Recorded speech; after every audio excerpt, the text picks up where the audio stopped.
Hey, if you're new to my channel, then consider liking and subscribing. It would really mean a lot to me, and honestly, it'd make my day. If you already did, thank you so much. Oh, and by the way, if you like listening to fan fiction, check out my other channel. The link's in the description. Once again by Double M7. Lady Toki grants Luffy one last chance to correct his mistakes. Luffy was sent 12 years into the past in order to relive his life. Though there was a catch, he retains his 19-year-old mind and body. How will he change the world? For the better. Adios. Anything? The man with the straw hat was currently sitting behind a rock, though from his experience in Whole Cake Island, everything was alive. So the best way to find their mark was to split up. "No, Captain, not on my end," replied Arlong, talking through a mini messenger snail. They were given some supplies before leaving the Sun Pirates.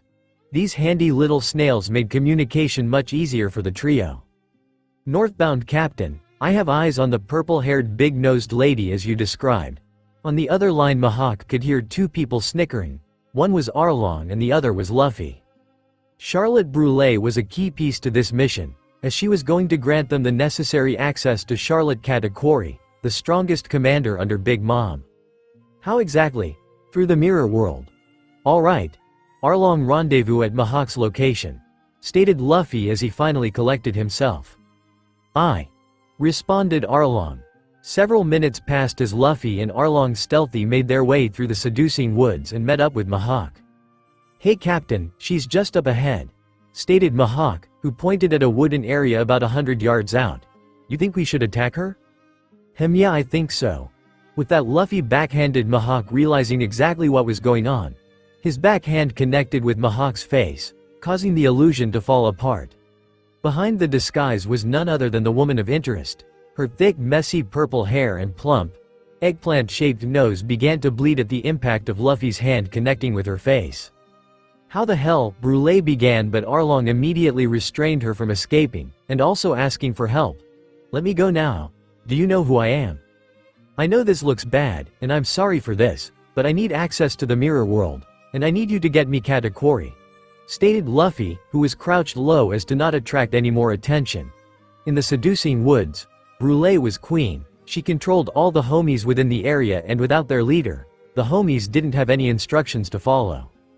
Time always seems to be a factor, as the sooner they move, the sooner they avoid Big Mom, Charlotte Linlin herself. He doesn't want to meet her just yet, especially with their fighting power only being 3. "You bastard, do you think brother will entertain your demands? He wouldn't even show up for the likes of me. I'm not a high-ranking member of the Big Mom Pirates," exclaimed Brûlée. Although Luffy knew better, he knew full well of their sibling dynamic. "Try me," was his only reply, and the mirror user brought out her mirror. Just then Mihawk joined the group. "Sorry I took so long, I was fighting my copy and actually enjoyed fighting with myself." To that, Brûlée gave a shocked look. Her mirror clone were exact replicas of the one who had copies, but the weakness was, it was only a copy and not the real deal. But this Mihawk guy was strong enough to beat his own mirror copy within minutes. They were a lot stronger than they were letting off. She has to comply with them until someone else catches on. Hopefully someone will come to her rescue. Brûlée tool grasp of her mirror, which grew in size, now showing a doorway. This allowed passage for the group to enter the mirror world. Luffy entered first, knowing his way through the world. Brûlée took note of this but was nudged by Arlong to follow, where Mihawk brought up the rear. "Whoa, what a trip," stated Arlong as he looked around him. Reflective surfaces were everywhere. It was like a weird dream, but kinda better. "This is beautiful," he exclaimed, to which Brûlée uncharacteristically blushed. "Really?" she stated bashfully. "No one has ever complimented her mirror world before?" "Yeah, this is amazing. Did you do this?" Arlong asked as he continued to look in awe at the structure. "Well, yeah, it is my ability." Suddenly the two began to converse, more animated than usual. Brûlée forgot that she was captive, while Arlong forgot that he was the captor. Luffy looked at Mihawk, who shrugged his shoulder. Who knows, maybe there was something there. Luffy then cleared his throat, causing the duo to stop, and they straightened themselves. "Well," he asked, which case Brûlée finally understood. "Right, they wanted her brother, but why? Okay already."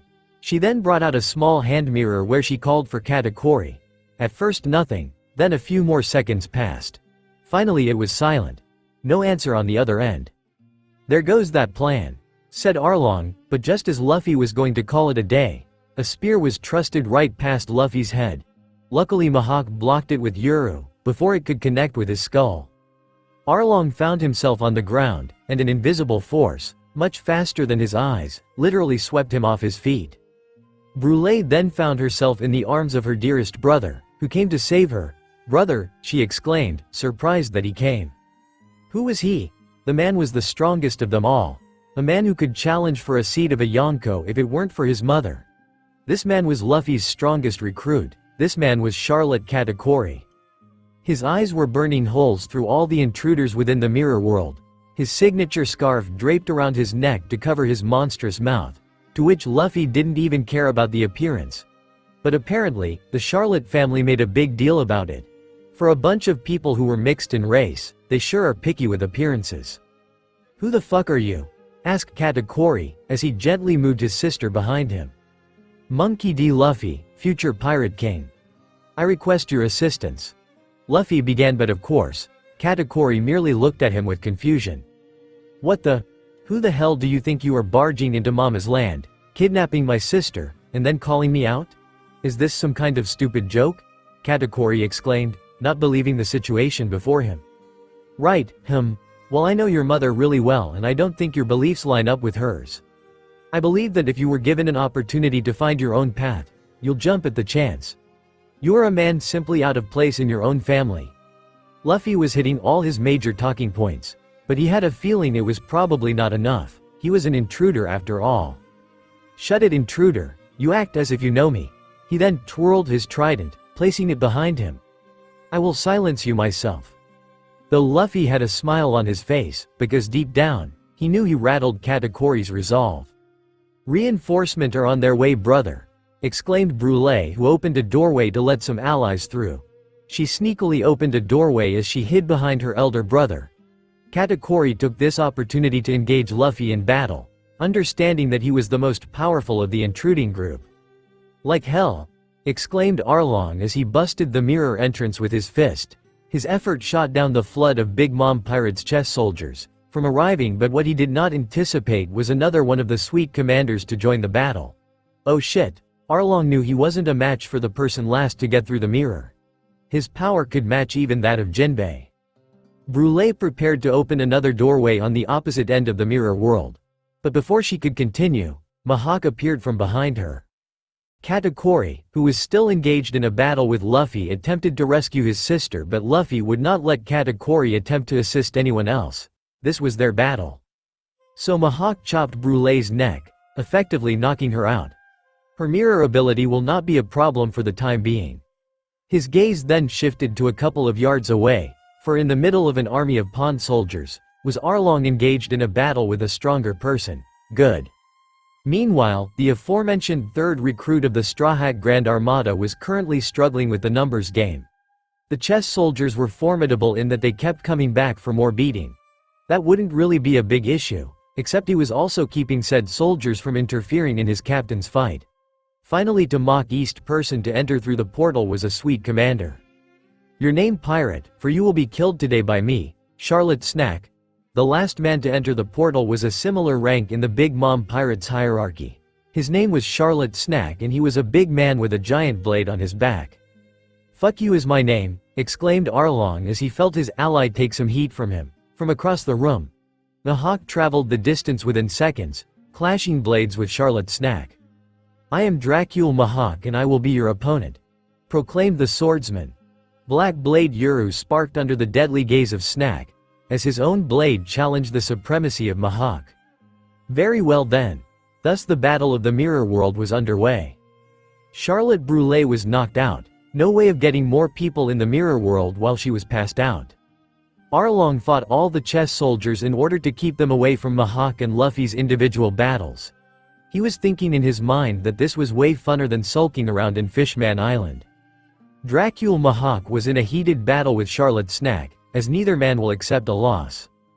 And lastly, Monkey D. Luffy was engaged in a fist fight with Charlotte Katakuri, in hopes of swaying the man enough to leave with them. After all, they came all this way for his services. Meanwhile, in Whole Cake Island, Captain, there is some trouble in the seducing woods, exclaimed a high-ranking chess soldier. What is it, my sweet? Asked the gigantic woman, although her tone was calm, something about her seemed menacing. Your daughter Brûlé, your son Katakuri, and Snack have all disappeared, and intruder with a straw hat has come for your land and seemed to have caused the disappearance. The chess soldier could not get any more word in as a blade pierced right through its stomach. The menacing woman began to have a frantic look in her eyes.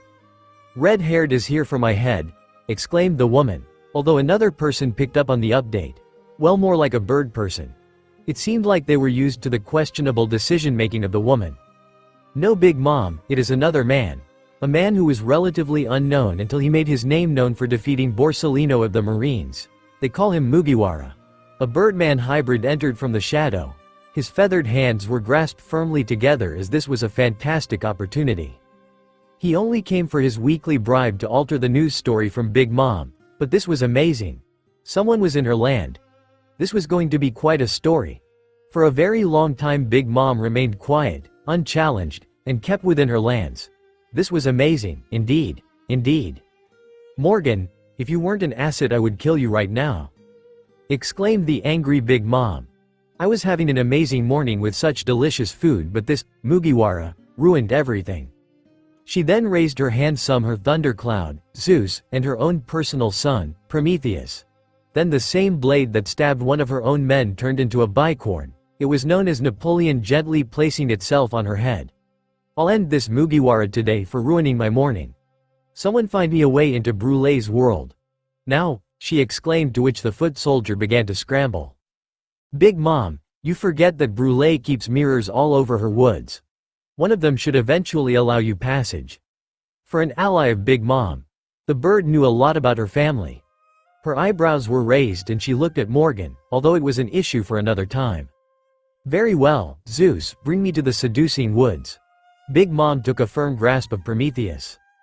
Aye, Mama, exclaimed Zeus enthusiastically, and the cloud grew in size and Big Mom stood on top of him. Then the thundercloud zoomed through the room and onto the seducing woods, leaving Big News Morgan to himself. Note to self. Morgan brought out a voice recorder. Big Mom challenged by the mysterious Mugiwara. He then turned off the voice recorder, gently placing it within his jacket. His eyes glowed in glee at this surprising change in dynamic. He then opened his arms and with one downward flap of his wings, he was off. Time to return to headquarters to report on the news.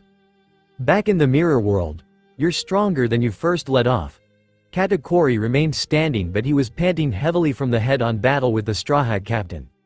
Luffy had learned from this man in his previous lifetime. He knew his moves and his abilities. Advantage was on his side. So there they were, standing at a standstill, with Luffy, barely grazed, and Katakuri, bleeding slightly on the top of his head. Luffy patted himself in the back for landing a successful jet stamp when Katakuri thought he had an advantage. I guess so, I'm gonna let you in on a little secret. You haven't seen nothing yet. Luffy proclaimed, as it was true. Luffy had only used Gear Second so far, combined with his mastery in armament and observation haki. Thanks to Katakuri in his previous life, his observation haki was top-notched, and thanks to Old Man Hyoguro, his hardening is at its advanced state. You say you can carve a new path in this era, Mugiwara? Katakuri asked as he wiped the blood from his face, his mind finally digesting the offer of the pirate before him. Not only will I carve a new path, but I will create a new era of peace and harmony throughout the world. Why would I even leave a new world emperor? Yes, Luffy finally got through him. Are you happy? Do you like being a minister of whatever you are a minister of? Tell me, Katakuri, when was the last time your mother brought down her anger on your siblings? Who was the last one to face her wrath? I need your help if I were to change this world. So if you don't want to come with me, fine, but you need to ask yourself if you are happy. So Katakuri, do you want to be free? Do you want to join us in the open sea? Exclaimed Luffy, giving the third son of Big Mom and thumbs up. His smirk reflected his shiny white teeth, creating a gleaming illusion. This fight was not serious for him. It was like a test to sway Katakuri to his cause. With the beating he was receiving from this Straw Hat fellow, memories of his childhood went through his mind. He was really considering the offer now. A new path he could create on his own. One where he was not bonded by his mother's crazy will. Yes, that would be great. He closed his eyes for a moment, removing his scarf out of his face. There his hideous mouth was revealed, his most guarded secret shown to his enemies. Though instead of the traumatic shouts of disgust and mocking, Luffy simply smiled at him. Well, shall we continue? Luffy raised both hands, ready for more. His senses were going crazy. There was something approaching, something quick. You really won't stop, won't you? Katakuri retracted his weapon, finally understanding what he needed to do. If he were to stay isolated in Totland, he would never realize his true potential. And this man was offering him a way out. He knew he could be more than he is now. He seemed to know a lot of things. I want to be free, so I will go with you, but on one condition: Brûlé is coming with us. Done deal. Luffy said with a smile as something big was definitely coming now. In the far corner of the mirror world, something menacing entered the world. It was someone Luffy does not want to challenge at this point of time. Charlotte Linlin has entered the mirror world. We have to go now. Seems like a lot of things go Luffy's way as Mihawk held snack at sword point, with the sweet commander losing his blade. This was the ultimate loss for the Big Mom pirate. Arlong had taken care of the chess soldiers and had run to wake Brûlé. In the short moment that they met each other, something sparked. Aye, Captain. Arlong picked up Brûlé bridal style. Hey Brûlé, we really need your help right now. He attempted to wake her up as he ran in the opposite direction that Big Mom was zooming towards them. Luffy and Katakuri began to run as well, with the new ally looking like he really did jump ship. In Luffy, he really thought that it would be harder than this. Well, it could get worse if Big Mom catches them. Mihawk swiftly took the dull side of his blade and smacked Snack along the side of his face, joining the group in their escape. Mother! Katakuri fell back to express his wish to Big Mom. The gigantic woman stopped in her track, as no one in her family can pique her interest like Katakuri can. I will be leaving today and join the Straw Hat Pirates. I wish for you to grant me my freedom. Luffy gripped his fist tightly. This could be a problem. If Katakuri hadn't stopped, they would have been caught by the raging hormonal monster. Mihawk gripped his sword tightly. Snack was nothing compared to Big Mom. For Mihawk, he only truly felt this power with Whitebeard, who exerted his will throughout Fishman Island. But that time he was outside Ryugu Palace, when Luffy took a Basento right on his forearm. But this was insane. Her power up close was so much, that even Mihawk gripped his sword tightly. Is this fear? Luckily, as all things seemed to go for Luffy so far in his time travel journey, Arlong managed to wake up Brûlé, whispering to her their predicament. No one can leave my family without giving up something precious. What will it be, my son, to hold her off this long with just talking? Luffy was glad Katakuri had that sort of pull with Big Mom. If she was ranging, they would have all been on the ground from horrible injuries, or worst, dead. I will surrender my life here. Katakuri opened up his arms, ready for his soul to be taken from him. Very well, boy. Big Mom's right hand attempting to take years off of Katakuri's soul. But before she could reach him, an outstretched elastic arm grabbed Katakuri and pulled him back. Big Mom yelled in anger as her strike missed. Let's go! Exclaimed Luffy as Brûlé managed to return to her senses and opened a doorway out of the mirror world. Mihawk, Arlong along with Brûlé in his arms. Luffy and now Katakuri managed to jump out of the entranceway. Close it, he exclaimed, to which Brûlé did. Brother, are we free? Asked Brûlé groggily. Arlong looked down at the woman in his arms. What have they gone through under Big Mom's rule? Yes, we are. Mugiwara, thank you for saving me. She was going to take 100 years. Don't sweat it. You're part of my crew now. Luffy replied as the group began to sigh in relief. But their problems would not end there. A large group of the Big Mom pirates were on their way to them. Follow me, crew. He immediately shot up, running towards a cliff. Arlong and Brûlé shared a look, confused at what was happening. Instead of stopping, Luffy jumped off the cliff. Deep below the cliff could only be seawater, right? Right. Katakuri and Mihawk followed Luffy down the cliff, without hesitation. Were they scared of the Big Mom pirates' forces that they would rather die? Arlong and Brûlé looked at one another again. I won't let you die. He was a fish man, he could swim her to safety, he just wasn't sure about Mochi Boy and the captain. Okay. And then Arlong jump. So, Deep below the cliff could only be seawater, right? Wrong. For the Straw Hat Grand Armada members landed on a deck of the ship. Luffy, Mihawk, and Katakuri landed on their feet while Arlong elected to be Brulee's cushion. She landed on top of him, softening her landing. Arlong was on his back seeing stars. Then his vision cleared and he could see an arrow pointed in his face. He looked around and found a bunch of women pointing their bow and arrow at the group. Then flying high in the sky, the flag which is feared throughout the sea, a skull surrounded by 8 snakes.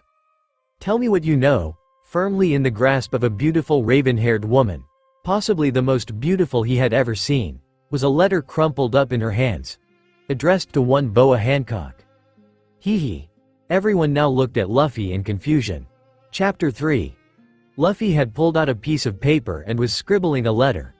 The letter consists of his request, his way out of Whole Cake Island, and a strong addition to his crew. Although he was not sure if the person who was receiving it would take him seriously. Maybe they would think it was a prank. Whatever, if push comes to shove, then he would just have to push his way through Big Mom and her many children, hopefully with the assistance of his initial choice for a first recruit. Mihawk had called for a messenger bird along with Luffy. Each one of them handed the bird a letter, one for different locations. Mihawk sent out a letter for his answer to the government's invitation, while Luffy sent out a letter to his hopefully future ally. The thing is, the letter contained a request for assistance to one Boa Hancock. Within the letter he provided the location of their meeting point, and the date. Within the letter simply contained, back tattoo, which spurned the anger of the pirate empress. She received the letter and exclaimed in anger almost immediately. Set sail to coordinates within this wretched letter, immediately. And there they were, the Kuja pirates at the border of Totoland, housing the Straw Hat Grand Armada members who were fleeing from Big Mom pirates as they recruited Katakuri and Brulee. The Kuja pirates began to head away from Totoland before the Big Mom pirate could pursue them. Success! Exclaimed Luffy with his fist up in the air. But Hancock was not smiling, neither were her sisters, along with the hundreds of Kuja pirates with their bow pointed at them. Oh! The Kuja pirates caught a good breeze, pushing them past the pursuing Big Mom pirates.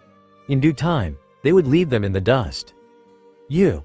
Her gaze was deadly, but to the eyes of others, it was seductive. Come with me. She expressed her anger, yet Luffy was not worried. Everyone on the deck was at edge. The Amazon warriors were ready to fire at their Empress command. Meanwhile, the members of the Straw Hat Grand Armada were ready for a fight. It's alright guys, me and the Pirate Empress have business to attend to. Just don't engage. Boa Hancock continued to look down on Luffy as she pointed her finger at him. Her head was thrown all the way back as this was her way of looking down on someone. It was very cute really, too bad he never noticed her before. Mugiwara. Follow me. She then summoned her trusty python, who carried her to a private captain quarters aboard the Kuja pirate ship.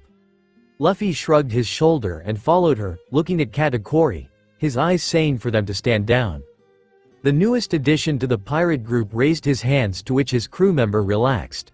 Little by little, the hierarchy was starting to form within the Straw Hat Grand Armada. Mihawk released his grip on his blade. Arlong put his fist down while ensuring that Brulee was shielded right behind him.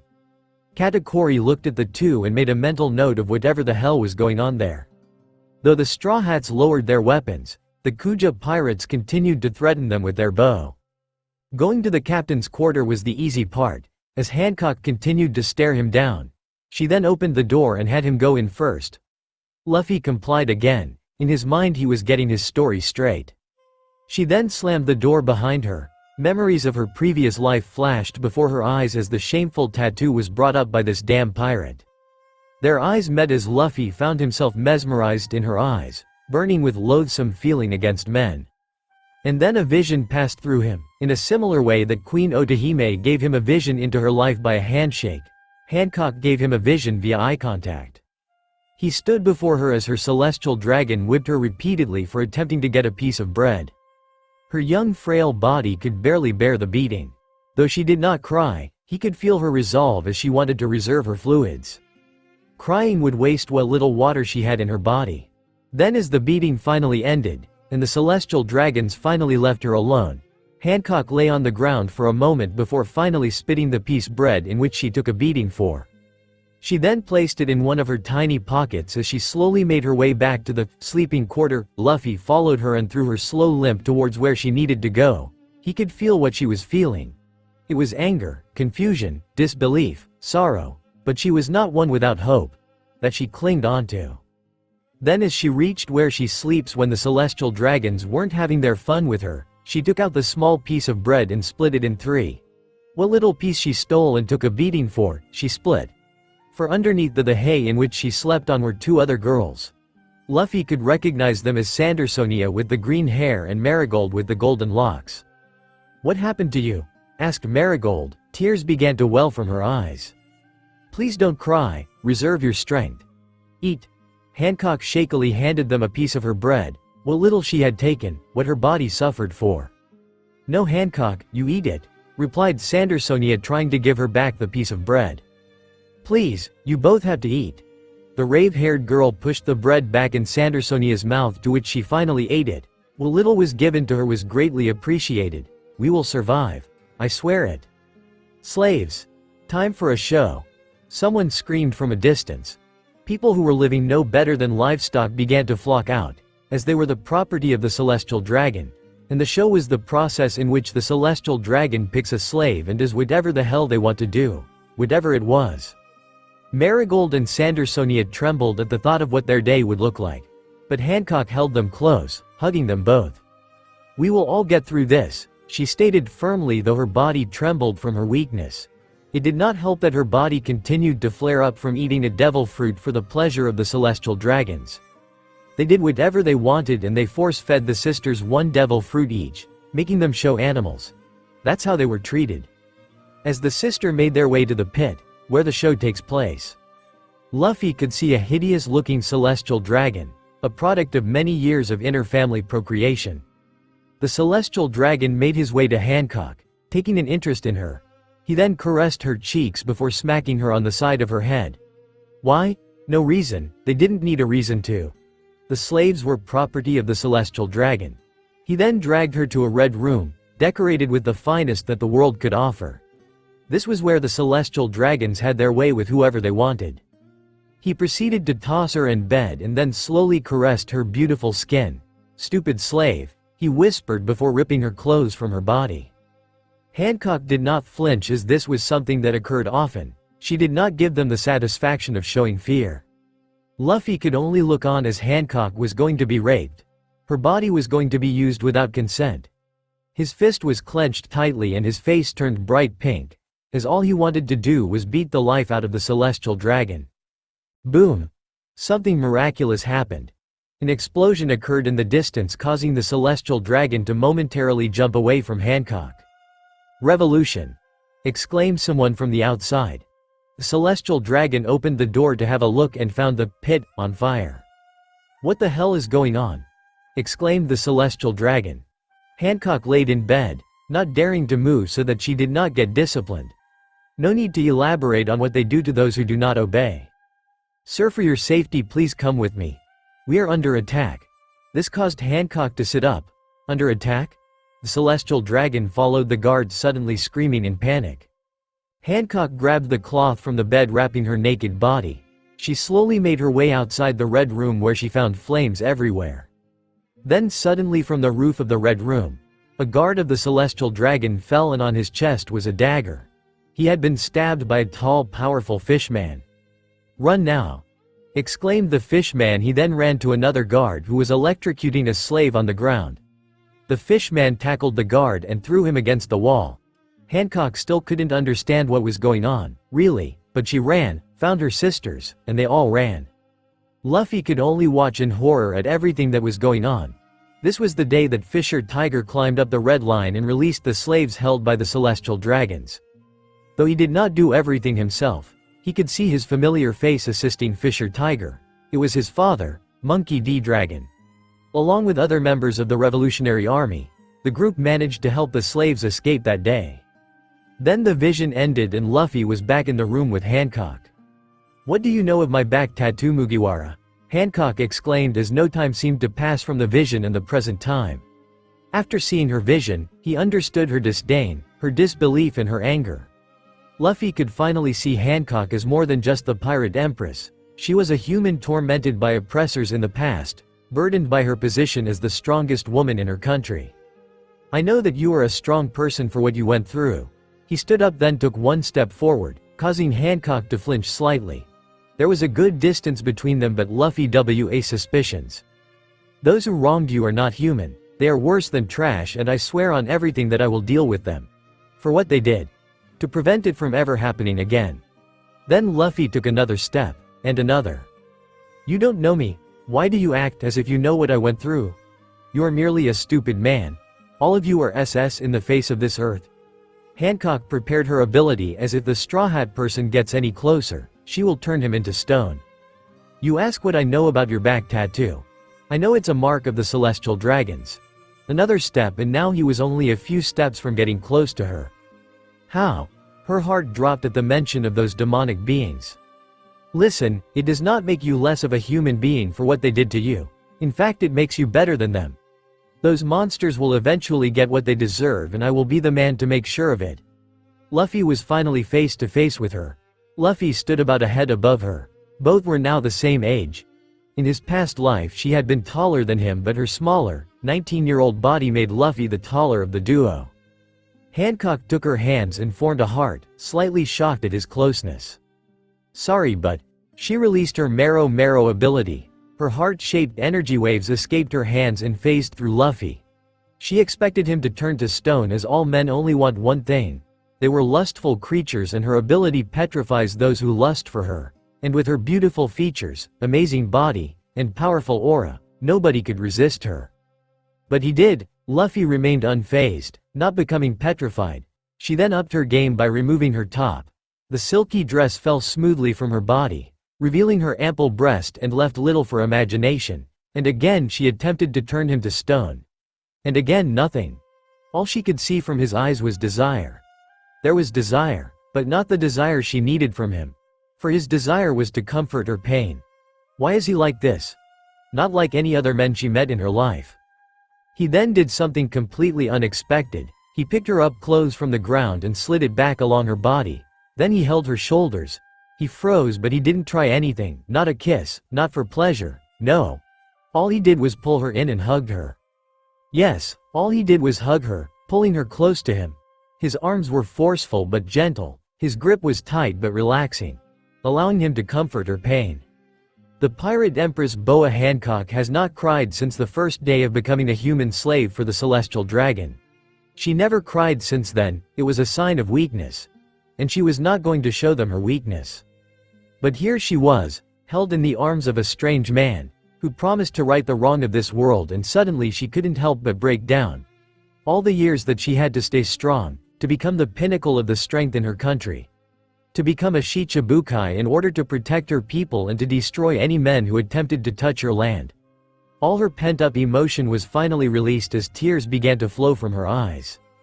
It had been years and letting the tears escape her eyes felt right, it gave her relief, it felt so good. Luffy held her close, his strong presence allowed her to show a moment of weakness. How did he know her so well? It was like they have known each other for years. Did he have this sort of effect on people? He did bait her to pick him up from certain doom from the Big Mom pirates. He also did not turn into stone from her ability. She had to know more about this man who was going to change the world. She knew it, and she wanted to be there with him. Her tears finally ended after a couple of minutes. She then took in his scent for the last time before gently pushing away from his embrace. You feel better? Luffy asked. His look of concern was mesmerizing. Another man saw her at her most vulnerable and yet he treated her like another human being, with feelings, with emotions, with understanding. Maybe there was hope for the men in this world after all. Yeah. Thank you. Why do you make me feel this way despite this being the first time we met each other? Hancock asked. Her heart was beating and her eyes were dilated. Luffy noticed this and took a big gulp. In any timeline it seems that Hancock will fall in love with him, just for being himself. I noticed that you were carrying a burden and I thought I'd help you ease up a little bit. Anyways, thank you for getting us from Toto Land. Where are we headed now? He took a seat on the bed whereas Hancock continued to remain standing, her back against the door. Luffy could tell that her breathing became heavy, as if a primal instinct was taking over her. They just met, but he could tell she was excited for him. She approached him slowly, with each step a swing of her bodacious assets. This was supposed to be just a talk, but he had a way with how he treated her that she wanted him right there and then. Pirate Empress. Luffy gulped now that she was using her assets. He was starting to see her as more than the Pirate Empress. Now he was seeing her as a woman. She got close and pushed him on his back. Her emotional outburst and his assistance in calming her made her this way. Though before anything else could happen, the door burst open revealing Sandersonia and Marigold. "Sister, what has this man done to you?" exclaimed Sandersonia as she morphed into her hybrid form. Although it didn't seem like Luffy was the one subduing Hancock, in fact, Luffy was on the bed with Hancock seemingly prowling on top of him. Ahem. Hancock stood up straight, clearing her throat. She poised herself with her legs noticeably shaking. Was it from excitement? Was it for anticipation? Luffy would find out another time. But for now there was his current predicament. Well, we have negotiated their surrender and we will take them all to Amazon Lily for interrogations. Take them to the cell. Sandersonia and Marigold looked at each other but complied. Luffy understood her position. She had to continue to look strong to her people or else they would not recognize her. So he was brought to the brig of the ship, where the rest of his crew was. They all sat on their individual cells as they followed their captain's instruction: do not fight back. He was then put into his own cell and locked in. The Amazon women finally left the brig, leaving the Straw Hats to themselves. All the members of the pirate crew were wearing sea prism cuffs. "Captain, these cells are frail. These cuffs do not bind me. I can rip it with my hands." Arlong was only telling the truth. Maybe the Amazon women were so confident in their ability that they did not secure the cells. "Nah, we're okay. She's bringing us to Amazon Lily. That's where we need to go." Luffy simply sat on his cell, placing his straw hat over his eyes. It was time for a nap. "How come, Captain?" Brule asked. She just joined the crew along with her brother, but she felt that Luffy was the leader Big Mom could never be. Before drifting into sleep, Luffy had a simple answer. "Sabaody." And then he fell asleep, a giant snot bubble forming from his nose. "Why Sabaody?" asked Katakuri. "That place seems so pointless, but it's a bustling archipelago full of rookies. We were there a couple of days ago." He said something about meeting a friend. Mihawk had traveled the world in search of a worthy opponent and it was there. Only a few days ago, did he lose a fight against a Marine Admiral, and it wasn't even a fight. "Huh. Maybe a rematch with those stupid celestial dragons?" asked Arlong, scratching his chin. The whole time they were conversing, Katakuri was just content in listening to them converse. For the day had been a long one. He just left a Yonko in the most prominent position in Big Mom's crew, and has now joined a new pirate crew led by a very powerful, yet mysterious captain. This was going to be an adventure, indeed, newspaper. Throughout the world, a newsletter went out, from the one and only Big News Morgan. NTAINED, a handful of new wanted posters and only one story, the most important of them all. "Marine Fort Marine HQ, goddamn it, who is this punk?" exclaimed recently Admiral Sakazuki, also known as Akainu. He slammed his fist against the table, breaking it in half. His anger was well dointed, but nobody has riled him up like this. Mugiwara, Monkey D. Luffy, son of the revolutionary responsible for the Holy Land outbreak, Monkey D. Dragon. Also the grandson of marine hero, Monkey D. Garp. Explained Kuzan, who sat beside Kizaru. They were recently assigned under the tutelage of the Marine Admiral. They were both being groomed to become the next admirals, with Kuzan being a front-runner.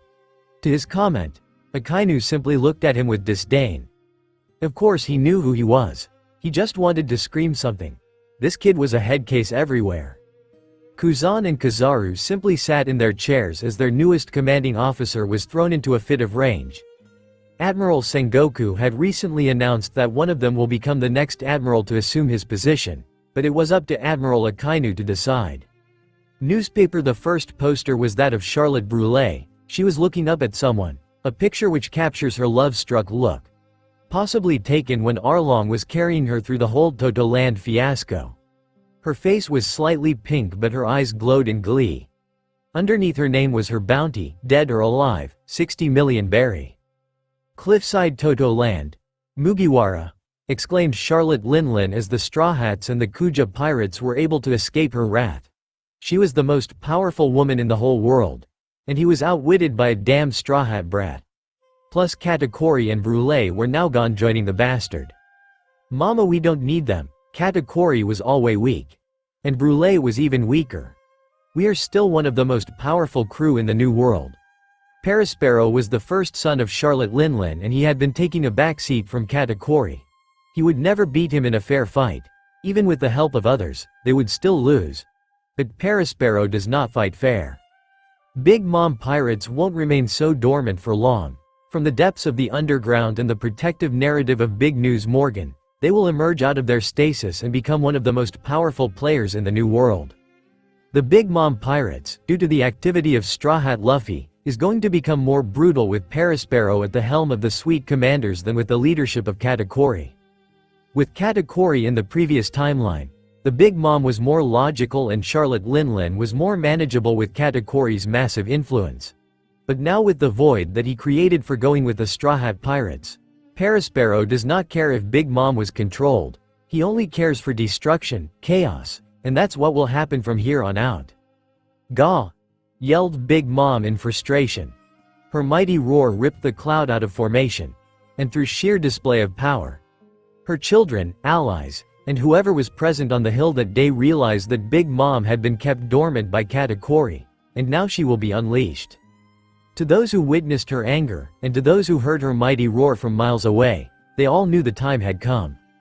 The Big Mom pirates are mobilizing newspaper. The next poster would be the man holding Brûlé. His wanted poster would be captured to where his upper body was shown and only some parts of Brûlé can be seen. Her nose was the most prominent in the picture, but his long, sharp nose was also quite distracting. Arlong the Saw, and underneath his name, dead or alive. 100 million berry. Alabasta Kingdom. This will be your new sleeping quarters. The man with the golden hook for a hand led the raven-haired girl. She remained quiet, not uttering a word since the man had saved her from the alley. Did he really value her ability to read poneglyphs? Isn't it supposed to be illegal? Not a talker are you. He then went to the door, with the raven-haired girl sitting on the bed.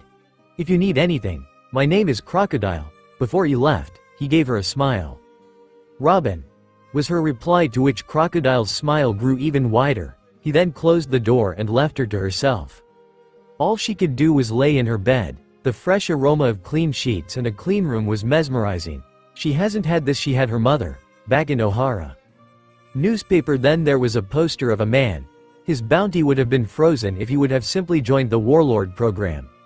His wanted poster was a look into his face. His deadly gaze, perfectly trimmed beard, was captured perfectly by the photographer.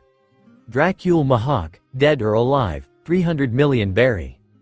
Fishman Island, Ryugu Kingdom, Whitebeard. I advise you to consider it. Shanks sat across from Whitebeard, aboard the famed Moby. The Whitebeard pirates were on the move, starting their quest for Laughtail. This is my family, red-haired. I will not abandon my family. He slammed his Bacento on the deck of the ship, causing tremors to erupt from around them. Shanks didn't want to anger the old man further, as a seaquake could be problematic. Fine, I get it. But I've warned you. He then began to walk away, as he too has an important business to attend to. Shanks eventually walked towards his own ship, leaving the Whitebeard pirates. What did he want, Pop? Descending majestically on the deck from the eagle's nest.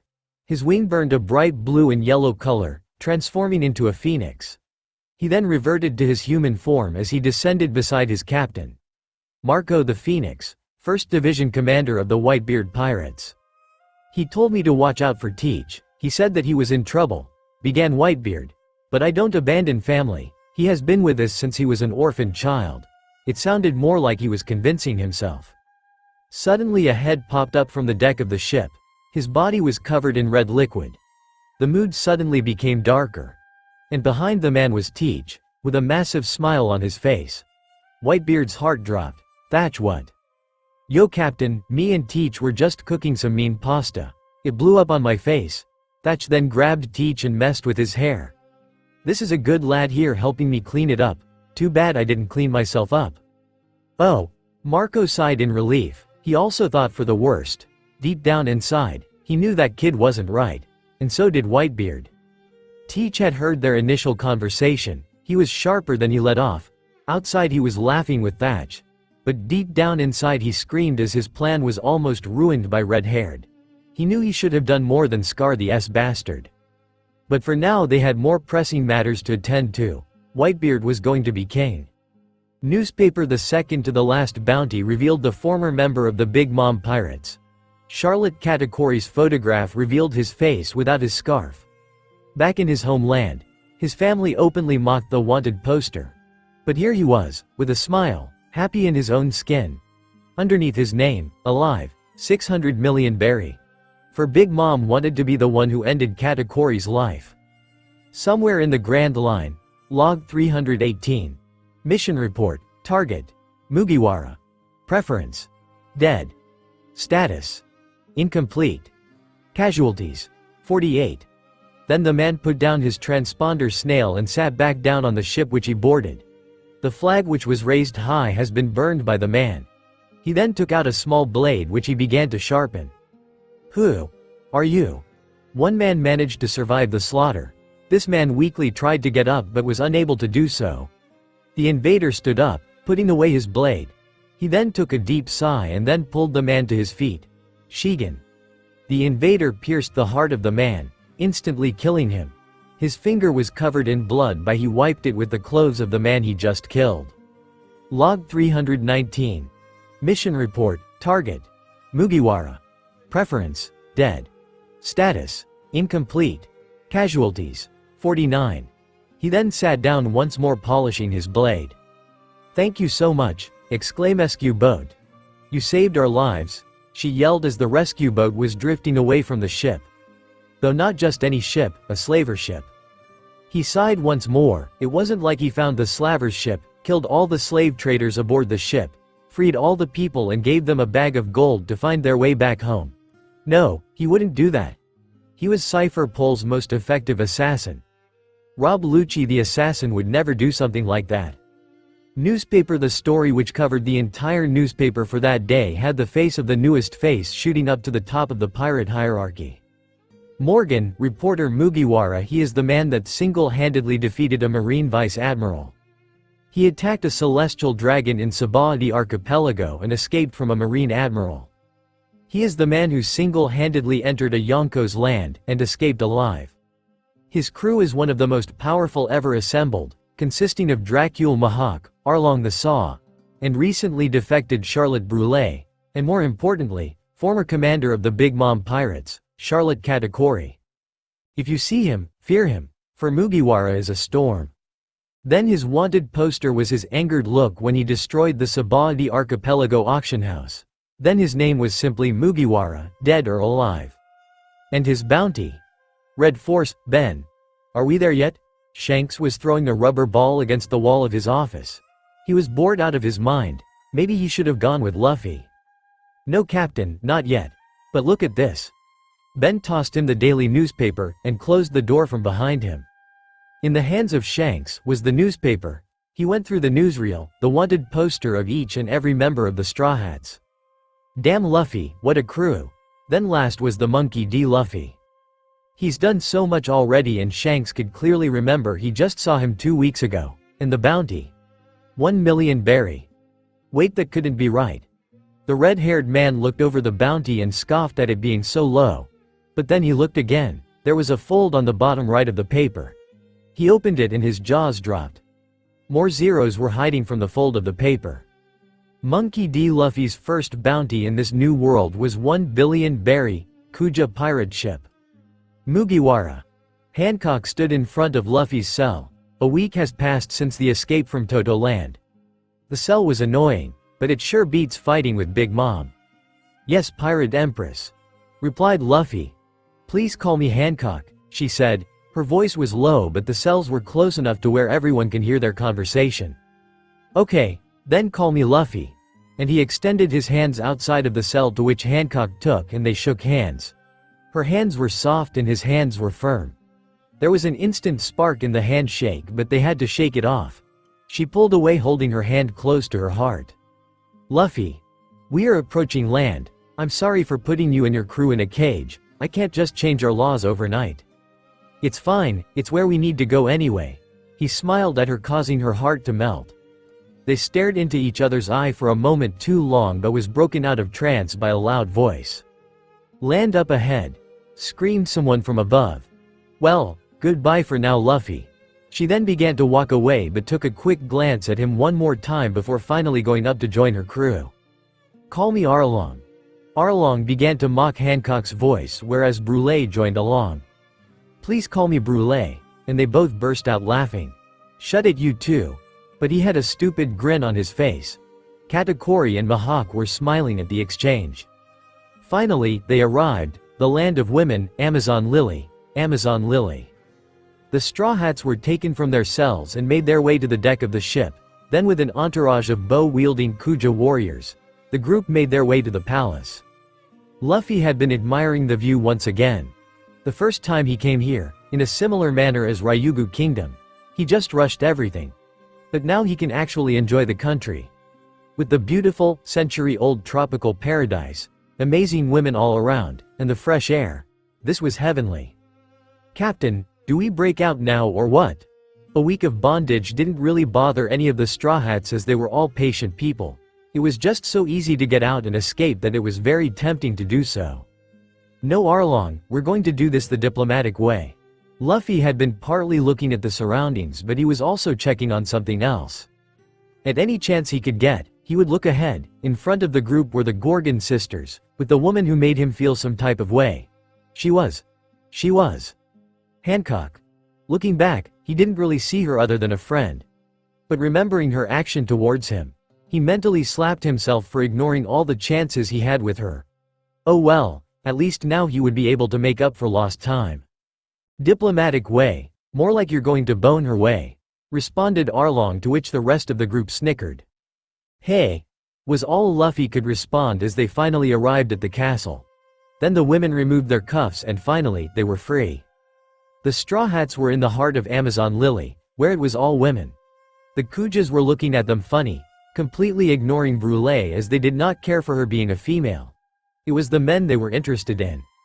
Katakuri was getting the most audience, as Kujas were poking him to understand him. One woman was even bold enough to touch his butt, to which he just looked at her with an intimidating look. Mihawk was also getting a crowd, but he did not mind their attention. He didn't much care for it. All he wanted was a good fight to stretch his arms. The fight with Snack was fun, but he needed to train more, to be strong enough to even beat a Marine Admiral. Arlong was liking the attention, but Brûlé was giving him a dirty look. He was a bit conflicted on whether he should do something with this Kuja women or if he should suck it up and see what this thing with Brûlé will bring them. Now Luffy, while nobody dared look at him or even get close to him. Was it Hancock's doing? It felt pretty good to have caught her attention in this way. She was the Pirate Empress, one of the most powerful women in all the seas, and she was hot. The Straw Hats were then led inside the hall and into the throne room, where Hancock sat on her seat of power, and her sisters were by her side. Then another elderly figure stood by the group that Luffy was ever so familiar with. Hancock looked at Luffy while she sat on her throne, and for an intense few seconds, their eyes locked.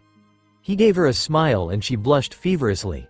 This exchange could not be missed by her sisters by her side. Marigold and Sandersonia looked at Hancock in confusion. Something was going on there. Luffy stood in the middle of the group. Brûlé and Arlong were to his left, Katakuri and Mihawk to his right. Upon inspection, Luffy noticed that Brûlé was a bit shorter than Arlong. She was a tall woman, maybe a head taller than him. Then to his right, both men were taller than him. Their shoulders were as high as the top of his straw hat. But one thing was certain, in that room that day, the strongest of them all was him. Everyone knew it, his crew, the Kujas, they all knew that if he wanted to, he could wreak havoc on the island. But he won't. He would rather have Amazon Lily as an ally than an enemy. "Straw Hats, you have been summoned here today to be put on trial," proclaimed a short, elderly woman. Her name was Elder Nyan. He remembered her back in his time. She was an interesting character. "We, the Kuja people, have prided ourselves of being free of men for centuries and to offend our fearless empress. This is blasphemy beyond comprehension. For your offense, your punishment will be shared between you along with your crew." We have selected the strongest warriors in our land and the objective is to obtain their weapons. If you win, we will set you free. If you lose, we will kill you." Elder Nyan stated before the crowd erupted in applause. "The woman of your crew will be excluded, for we do not punish women who step foot in our land." Brule sighed as she did not have to fight. "However, if you all lose, then she will also be killed." Then her expression dropped once more, but she remembered how strong her brother was. Their captain was stronger than her brother, so there was no way for them to lose. It was impossible, right? For the battles, the blue man will face our fiercest warrior, Kikyo. The fair-skinned, black-hair seasoned Kuja warrior stepped forward, waving her snake bow to the cheers of the crowd. Luffy recognized her as the woman who led the pack in hunting him down, but that was a different time, and she was just doing her job. Arlong had a smile on his face, not due to the fight, but because they didn't call him a rotten fish man and are treating him like a being, a human being. "Swordsman, you will engage in a battle with one of our most noble warriors, and a third of the Gorgon sisters." Boa Marigold, the orange-haired of the sisters, raised her weapon of choice, a maul axe. Her gigantic stature meant her weapon was gigantic in size as well. Mihawk shouldn't have a problem with it. Luffy knew this because he hauls around that stupidly large black blade. Mihawk had his arms crossed, not really caring for the match, simple enough. Just win. Dogtooth, oh yeah, I know who you are. You will be fighting another one of the Gorgon sisters, Boa Sandersonia. The green-haired woman's choice for a weapon was a battle axe, and similar to her sister, it was huge. But Katakuri was also large in stature, standing a bit taller than the Gorgon women. Luffy took note on how knowledgeable Elder Nyan has. Maybe Rayleigh told her about the Charlotte family. Or maybe Katakuri was just that famous in these parts? "Mugiwara, your 1 billion berry bounty will make our land prosper. But alas, our empress has decided to engage you in a battle." Luffy's eyebrows were raised. "Wait, 1 billion berry bounty? Huh, what the hell is going on?" "The battle will begin immediately in the arena. Make your way to the fighting pit." The people in the hall began to filter out, leaving the Straw Hats, the Gorgon sisters and Elder Nyan. "Up to your trial then." The Straw Hats began to move out of the hall, but Elder Nyan held her staff in front of Luffy. "Everyone but you." Arlong was going to start kicking ass, but Luffy held his hands up, telling everyone to go. "Go on." Reluctantly, the Straw Hats left the hall, with 2 of the 3 Gorgon sisters leaving the room. For the rest of the day, while the Straw Hats had been fighting for their freedom, Luffy and Hancock had been engaged in their own battle. The first battle of that day had been between Arlong and Kikyo. The second battle of the day had been between Mihawk and Marigold. The final battle of the day had been between Katakuri and Sandersonia. All the while Luffy was doing his own battle with Hancock. The crowd was pumped up for the entire event, and it transpired like so. Arlong, the Saw, versus Kikyo, Kuja Elite Warrior. Arlong and Kikyo made their way to the center of the battle stadium. The Straw Hats were sitting along the viewer section with their hands bound, with the 2 Gorgon sisters looking over the prisoners to ensure they did not escape. The main problem on the crew was currently with the Pirate Empress, so all they really had to worry about was Dogtooth and Hawkeye. Arlong stretched his arms, then twisting his body to release tension on his back. Meanwhile, Kikyo removed a strand of hair from her face, her trusty snake bow on her side, her other hand ready to pull an arrow on her back. The first battle will now commence. Any outside interference will result in absolute defeat. Elder Nyan stood at the helm of the viewer box, raising both of her arms. "Begin." It should have been a fight, should have lasted more than a few minutes. But Arlong took it upon himself to record a win within a few minutes. For within 5 minutes, Arlong had taken Kikyo's weapon without her knowledge. The first minute was a flurry of arrows that he dodged. He didn't want to be impaled by the poison-coated arrows. As she ran out of ammo, Arlong jumped in to close the gap. Then it was the second minute where Kikyo's hand-to-hand skill was noteworthy. But Arlong was trained in the art of fishman karate. For each strike by Kikyo, Arlong countered by catching her punches before they could connect with him. But her punches were heavy, and each one took a toll on him. But he wouldn't lose here. That would be slightly embarrassing to his new people. "Tisk, you're strong," commented Kikyo as the 3rd minute of their battle approaches. Kikyo attempted to use her snake bow to limit Arlong's movement.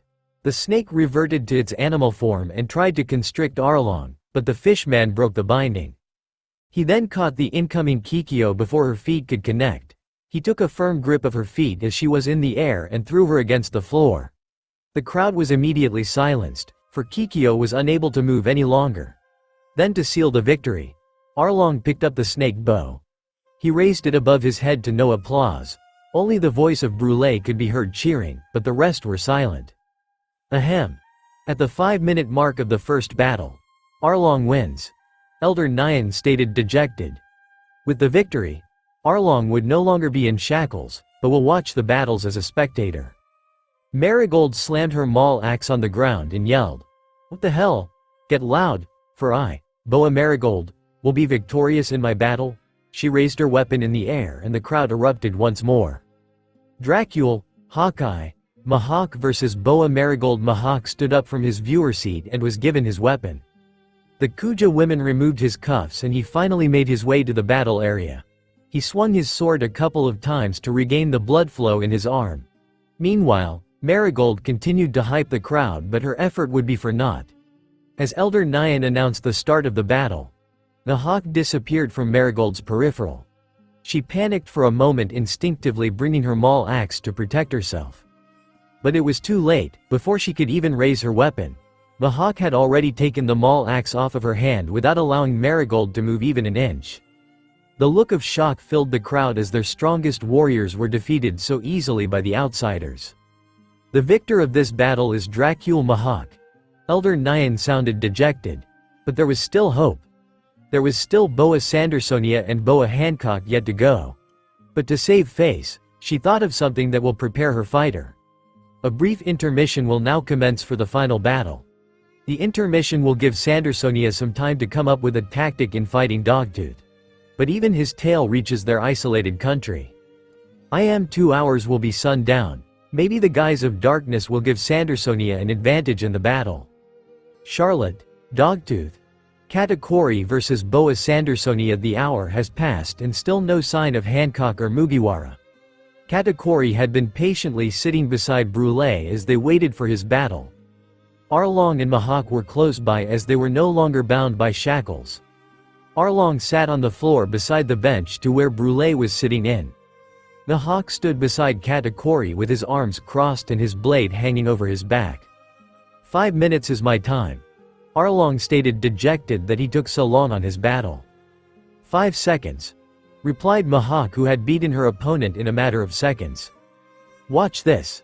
Katakuri finally stood up. The shackles were removed from his hands as the last of the sunlight finally disappearing in the horizon. The final battle will now commence. Warriors, please enter the arena. Katakuri complied, walking to the center of the stone platform. Boa Sandersonia's eyes glowed a certain yellow color, indicating that she had activated her night vision. Katakuri smirked under his scarf and looked at the snake zone. His eyes were gentle while hers were fierce, and they continued to stare at one another until Elder Nyan called the match. When she did, Sandersonia was standing, then her eyes rolled to the back of her head and she fell backwards. Though she never made contact with the floor as her opponent caught her before she fell on her back, dead silence covered the arena once more before applause could be heard from Arlong and Brûlé. It was actually quite comical for Brûlé to try to clap while she was restrained by cuffs. Mihawk had a small smile on his face as Katakuri one-up him once again. There wasn't any bad blood, it was just friendly competition. The Straw Hats have won this round, but we still have our Pirate Empress, who has yet to emerge from her battle with Mugiwara. Elder Nyan confidently proclaimed. This caused a round of murmur to commence for the Kuja warriors. For now we rest, as the most important battle of the day is still ongoing. A testament to our Empress' immense power. The Kujas retired to their homes while the Straw Hats were led to a separate sleeping quarter far from the capital. Katakuri relinquished Sandersonia to her sister, Marigold, when he was being led away from the arena. Defeating her was satisfactory, but he couldn't help but look at her once more as her green hair, fierce yellow eyes mesmerized him. As the Straw Hats retired to their sleeping and the Kujas rested in their own home. Little did they know, oh little did they know, that the Pirate Empress was definitely losing herself to one Mugiwara, Monkey D. Luffy, and sleep was not an option. Sunrise the very next day as the sunlight finally grazed the sky. Luffy stood over the balcony of the royal bedroom. There he overlooked the sky and took in the fresh air. He then felt warm hands wrap around his waist, as the women of his desire joined him in his deep thoughts. "And what's on your mind?" She was still sleepy as she hugged him, her breast grazed against his back. He then turned his head slightly, inhaling her scent. "I like you, Hancock, I really do. I don't want this to be a one-time thing, I want this all the time." "Me too, Luffy." He finally turned and looked her in her eyes, her beautiful, amazing gems staring right back at him. "As you know, my adventures will take me to the open seas, and I want you to come with me. Join my crew, be by my side when I conquer the world." Luffy had never felt this way about anybody before. All he used to think about was meat and fighting. But traveling back in time caused him to mature much faster, and it also helps that he was smarter. Before she could answer, an explosion occurred on the port entrance to Amazon Lily. She then looked him in the eyes once more before he nodded his head. He understood that she had to be the empress in her country at this time.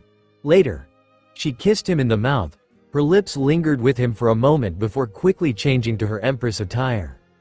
He then made his way to his own clothes, pulling out a small snail. He then proceeded to put on his clothes as she. "2 new messages," said the messenger snail.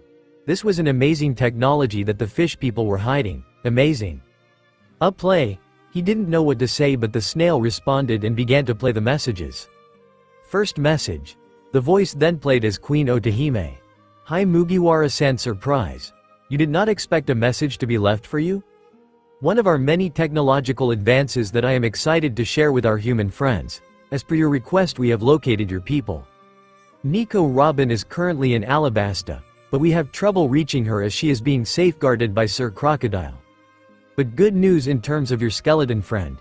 He was picked up by the Sun Pirates and brought to Sabaody as per your request. He is currently at the care of Shaky. Anyway, if I don't pick up, you can leave a message for us." Then another voice played in the background. "Wishing you well, Mugiwara." It was King Neptune's voice, to which Luffy smiled. Second message. The voice was Katakuri. "Captain, we won." Then the message ends. Straight to the point, that was good. Then someone called and it was none other than Mihawk. "Captain, an unknown stranger has entered the land. I feel that they have come with bad intentions." "Where are they? How did they enter without permission from the Kuja?" asked Luffy over the messenger snail. "The unknown person has entered through a burning slaver ship, no survivors on board, barging the gateway to Amazon Lily. The ship was covered in oil and is currently burning the wooden gate." "Ah, that was the explosion I heard." Luffy wondered who it could be. Maybe someone he needs to be concerned about. And then he knew exactly who it was. Definitely someone who he should be concerned about. Then the call disconnected and nothing could be heard on the line. The call suddenly dropped, which confused Mihawk. "Hello?" "Nothing." Then Arlong grabbed the phone and yelled at the snail. "Captain?" Though no answer on Luffy's end. In the sleeping quarter outside of the capital, the Straw Hats looked at one another in concern. Then they all got up and ran, disappearing into the distance. Katakuri had been the fastest, knowing exactly where Luffy was. After all, he had been in a battle with Hancock in the capital palace. Where else would he be? Mihawk was close behind Katakuri, with Arlong keeping pace with Brûlé, ensuring her safety in the foreign land. What had happened to Luffy and why did he hang up the line so suddenly? Somewhere in the Grand Line. A week prior to the attack on Amazon Lily, a man sat at the peak of the slaver ship. He surveyed the surrounding, trying to locate any sign of life. Though no luck. The lead which he had followed led to a dead end and he was riding blind. The carcass which had covered the deck was thrown overboard, to feed the sea life. He was a lone man floating aimlessly. Who was he? Well, his name was Agent 1, do you copy? A voice echoed throughout the empty ship. That was him. His code name under the Cypher Fall Agency. Copy, was his reply. Short, simple, concise. He took a bite out of an apple he found at one of the barrels that occupied the ship. Food shouldn't be a problem on his trip since he had enough food for the 49 slavers he found on the ship. There's a lead for your target 500 clicks somewhere in the northwest direction. Then your target became a ghost. Copy HQ, over and out. He then disconnected the call before finishing his apple. With the ship that he stole, it should take him a good 3 to 4 days depending on Grand Line weather. If he were to find his target, he would need a little luck. For the days he had estimated, all he could really do is to stay his course and push forward no matter what the weather brought his way. He worked out when he could and rested when he could. But the journey was still tumultuous, but his spirit would not waver. He had a mission, and he never failed his mission. Never failed. His eyes closed as the memory passed through him again. There he stood, over a body of 500 soldiers, with the last of the hostages in his hands. A pirate crew had taken them hostage in order to bargain for the kingdom which they wanted to conquer, claim for themselves. The memory faded from his eyes, replaced by the moment which he took the pirate captain's head. He was shot on his back, leaving him incapable of battling for some time. They were going to dispose of him as his injuries were too dire. But he persevered, killing those who tried to kill him. It was then that he became the best. Nobody dared question him in the organization again. But why did he murder all those people? Well.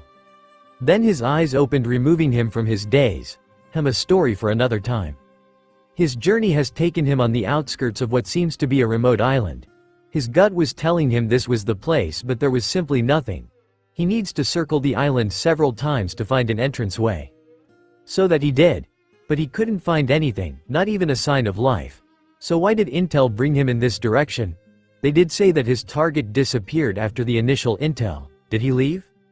Though yet again, good fortune smiled upon him as a remote group of about 4 women, dressed in indigenous native attire, came out of the wooden forest. A few clicks ahead of him.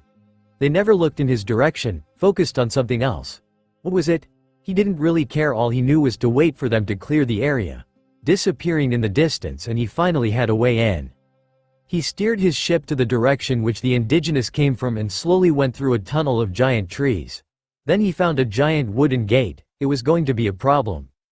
Then he had an idea. The agent went below deck, gathering as much oil as he could find and covering the entire ship. If it was a giant wooden gate, he should be able to burn it down.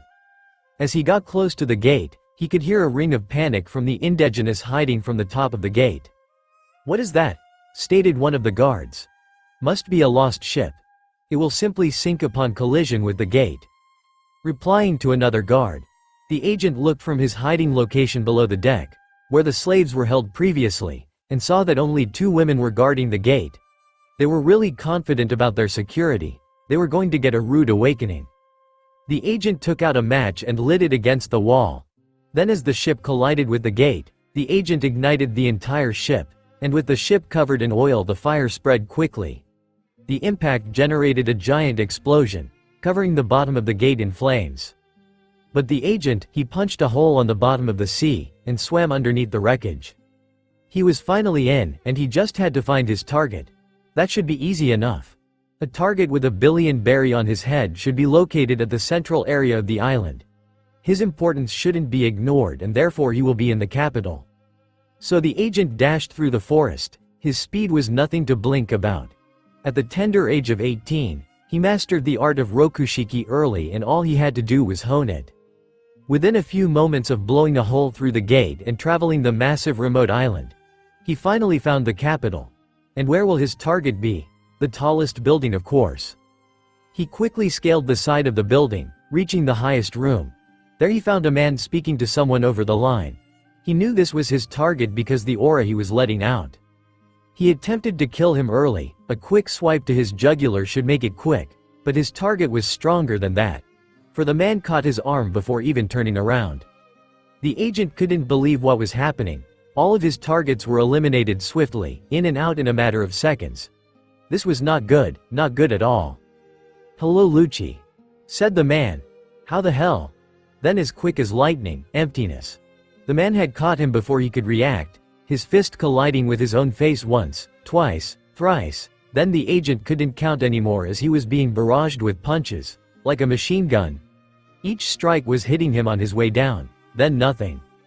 His target was none other than Luffy, who was a bit on edge for getting interrupted from his moment with his women. And beating him down was from pent-up frustration against him, especially for what he did in his previous lifetime. But something happened. Another vision passed through him as his finally punch nearly connected with one of his most hated enemies. "Fuck," he exclaimed as he knew these things happened to gain a sense of how that person's past shapes their future. It was how he saw Queen Otohime's past which urged him to help save Fisher Tiger's life, how he saw the life which Hancock had to endure. Now a peek into Lucci's life. Luffy found himself standing at a village on fire. A man, possibly in his 30s, was running. From what? He couldn't tell. In his arm was a child, no older than 8. His father stopped, holding the child up and holding his shoulders, violently shaking him to his senses. "Listen here, boy, she is dead, your mother is dead, and it is because of my weakness." The child stopped crying, still not understanding the situation. "If you are not on top, then you are dead." And as the words escaped his mouth, a bullet went through his head, blood spewing all over the child. No tears escaped the child's eyes as all he could do was freeze in shock. And before him, an uncanny figure with a strange-looking mask. The figure's left hand held a gun, its barrel still hot from the bullet which escaped it. The masked figure pointed its gun at the child's head to no reaction. Then as the masked figure was about to pull the trigger, the child disappeared in a blur, attempting to kill the figure which murdered his father in cold blood, but he was not able to reach him. It took another 2 masked figures to subdue the boy who was going berserk.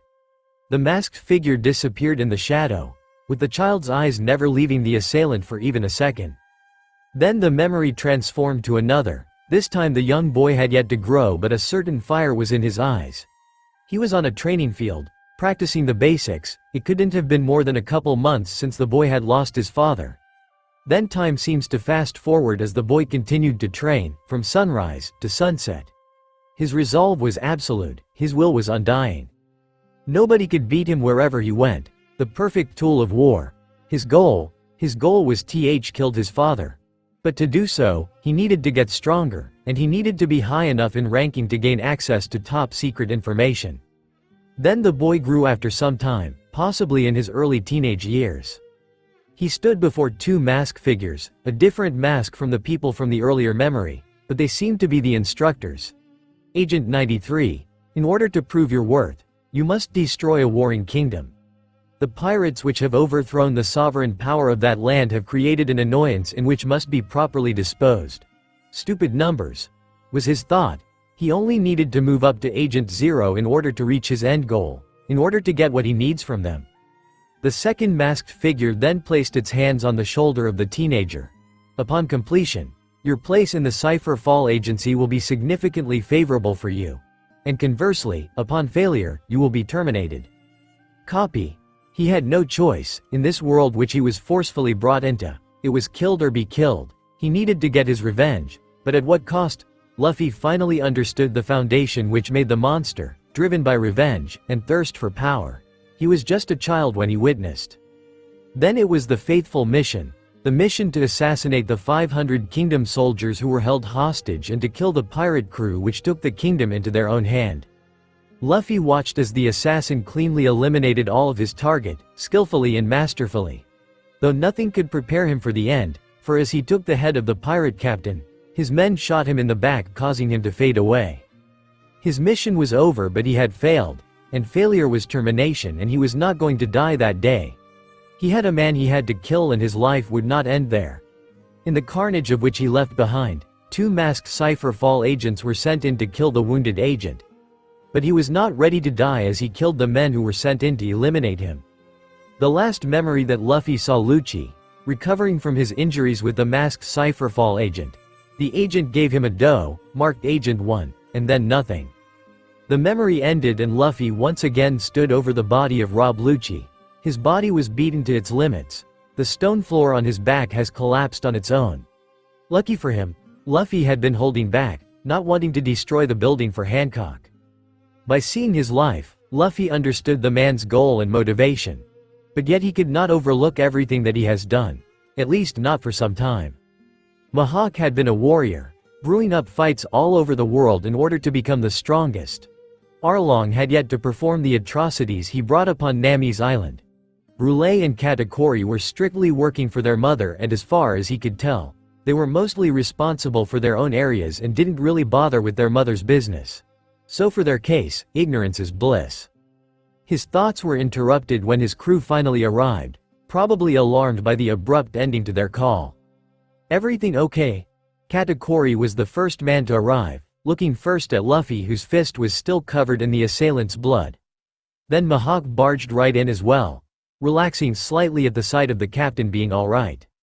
"He's alive, I did not kill him." His voice was low, almost as if he had slight remorse for the assassin. "Well, what now?" asked Mihawk, observing the beaten man on the ground. "Bring him to the prison cell," was Luffy's command, confusing Katakuri. "Sure, Captain, but are we okay to do that?" Katakuri asked. Lucci was currently stuck on the ground, etched into the foundation. Katakuri and Mihawk had their back turned against the door while Luffy was facing the doorway. All Luffy could do was smile before a call came into Lucci's messenger snail. "Agent 1, mission report." Luffy picked up the snail and placed it close to his mouth, speaking to whoever was on the other line. "Whatever you wanted to do, you failed," he responded. "Who the hell are you? Where is Agent 1? The man on the other line had an annoying voice. "Doesn't matter, whoever you are, your agent is done for, you have failed." "Who the fuck cares? Doesn't matter who you are. Doesn't matter what happened to that stupid boy. All I care about is if Mugiwara has been eliminated." His words woke up the fallen warrior. His wounds were immense, but his body was numbed by his commander's words. "I will never die." He then hung up the snail call before they could trace the call, but did he let the call go on for too long? If so, then Rob Lucci's former agency, the Cypher Fall, will be sending a group after them. Luffy was deep in his thoughts, cueing the rest to leave their captain in his thoughts. Katakuri and Mihawk picked up Lucci from the ground, partly conscious from the beating that he received from Luffy.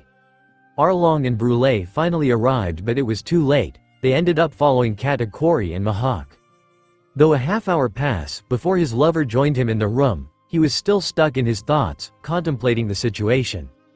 The perimeter has been secured, the flames have contained at the gate. Hancock had arrived and snapped Luffy in his thoughts. It was then that Luffy came into a realization. "Luffy, what happened?" "We have to move out quickly. Cypher Fall is on my tail for some reason, and we need to get out of here, in the open sea, where you're not in danger, where your people are safe."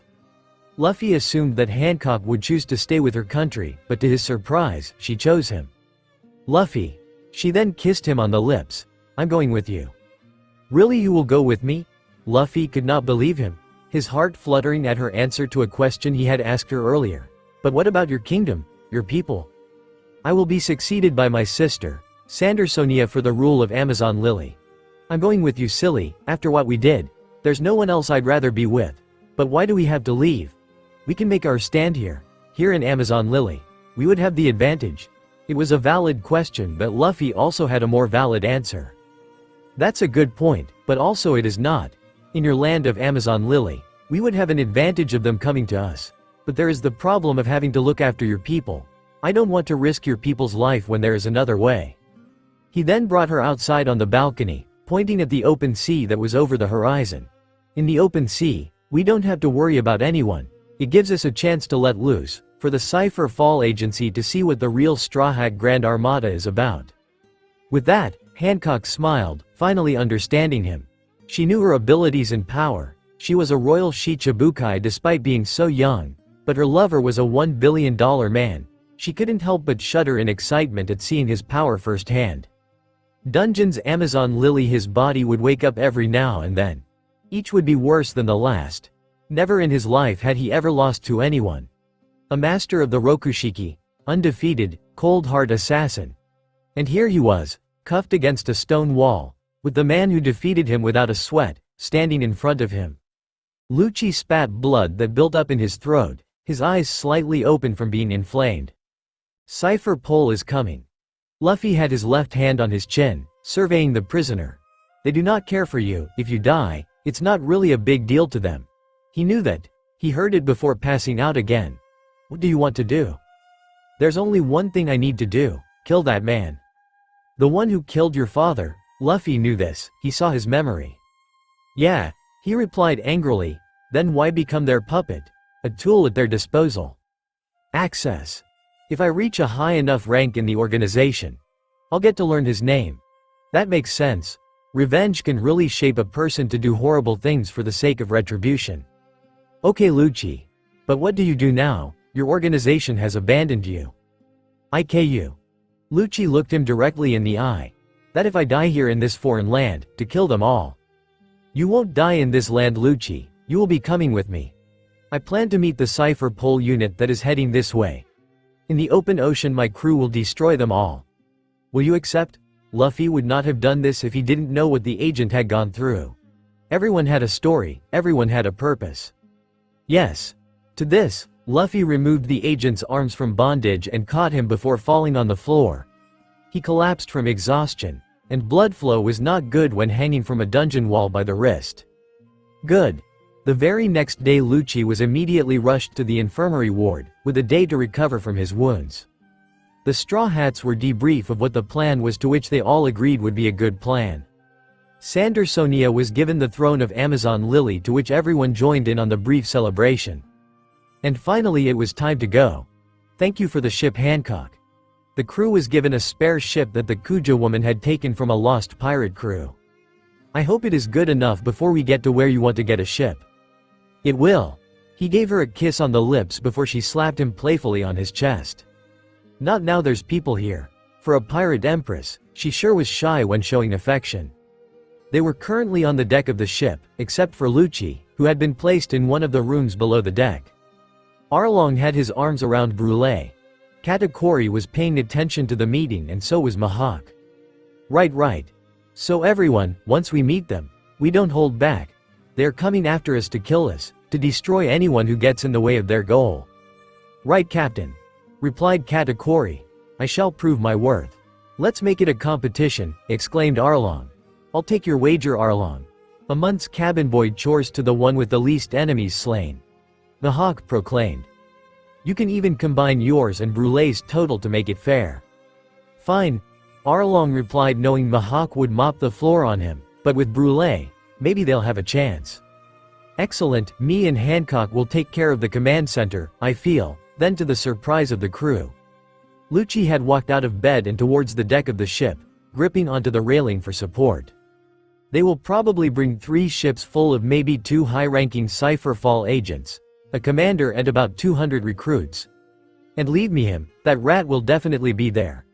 I will kill Spandine myself. He was Agent 1. His access was one step away from gaining absolute knowledge within the organization. He surveyed him for a moment, his body oozing with anger that Luffy couldn't deny his request. Alright, revenge was truly an unbelievable driving force. Luffy smiled at Lucci, maybe he'll get the answer he's been looking for. So their plan was now in motion. The ship which they boarded finally set its course to the open sea. Its trajectory was on a collision course with the Cipher Fall attack unit that is heading to Amazon Lily to kill them. Some distance away from them, in correlation with Lucci's intel, the Cipher FUD did bring 3 ships. They did have 200 capable fighters within the organization. And lastly, they did have commanding officer Spandine and 2 additional high-ranking Cipher Fall agents. Agent 2 and Agent 3. They were coming. Who was the prey and the predator? That was completely up to perspective. In the mind of the Cipher Fall attack force, they were the predator. But surely enough, Luffy was going to destroy them, in every way possible. Spandine sat in his office, smoking a cigar. Though suddenly he felt his back shiver, someone was thinking about him, and suddenly the room became heavy. His body began to sweat profusely. Then his body stiff up as he felt a strong, heavy air pass over him. Commander. A ship is blocking our path. An agent went into his office space, where he quickly turned around to hide his shivering stature. Yay. Yeah, blow 'em up, exclaimed Spandine, but the agent didn't leave. But Commander, Force 1 is currently under attack, by 3 people, Force 2 is under attack by 2 people, and we are also, but the agent couldn't finish his sentence as a fist went right through his heart. The agent fell forward and Spandine was blinded by the light that shined behind the assailant. His eyes grew wide as it was a ghost back from the dead. No, Mugiwara killed you. He freed me. The ghost was Rob Lucci, back from a near-death experience at the hands of his new captain. His recovery was nothing short of a miracle. Lucci lunged forward, attempting to end it in one strike. But the commander of Cipher Pole 9 would not die with such ease. He earned his ranking having mastered the art of killing. He was the pinnacle of the organization, before Rob Lucci came in and took the title. Spandiem caught his strike mid-air, blocking him from finishing him. "You cocky little shit, I'll teach you why my track record is perfect." Spandiem pushed him back and went for the leg. Lucci hopped in the air, to which the commander brought up his other leg to connect with Lucci's face. In one fell motion, Spandiem had knocked Lucci back several steps. Instead of backing down, the former Cypher Fall agent simply smiled, enjoying the challenge. "Good, you will tell me the information I need," declared the teenager. "The fuck are you talking about?" Spandiem pulled out 2 metal rods from his back pocket. "Did you just pull that out of your ass?" Luffy had entered the room as well. On his wake were the 2 high-ranking Cypher Pole agents, as well as a plethora of bodies of the agents unfortunate enough to be assigned to Spandiem's unit. They were swiftly taken care of, as Luffy wasn't going to be bothered by them. His new heightened senses, fighting experience, and newfound intelligence was amazing. It made everything easier. "You must be Mugiwara, you need to die here and now." The Cypher Pole commander charged forward, attempting to attack Luffy, who, despite having a professional killer charging towards him, simply stuck his tongue out and made a blah sound at Spandiem. The stupid agent forgot that he was fighting someone else. "You will not touch my captain." Lucci intercepted the attack by infusing his fist with thick resin-like substance. Armament? The fuck? Lucci never had this in his timeline. Maybe it was because he underestimated Luffy so much that he didn't even try to use this skill on him. He would have to ask later. So Spandiem, while mid-flight, met the armament-infused fist of Lucci directly on his spine.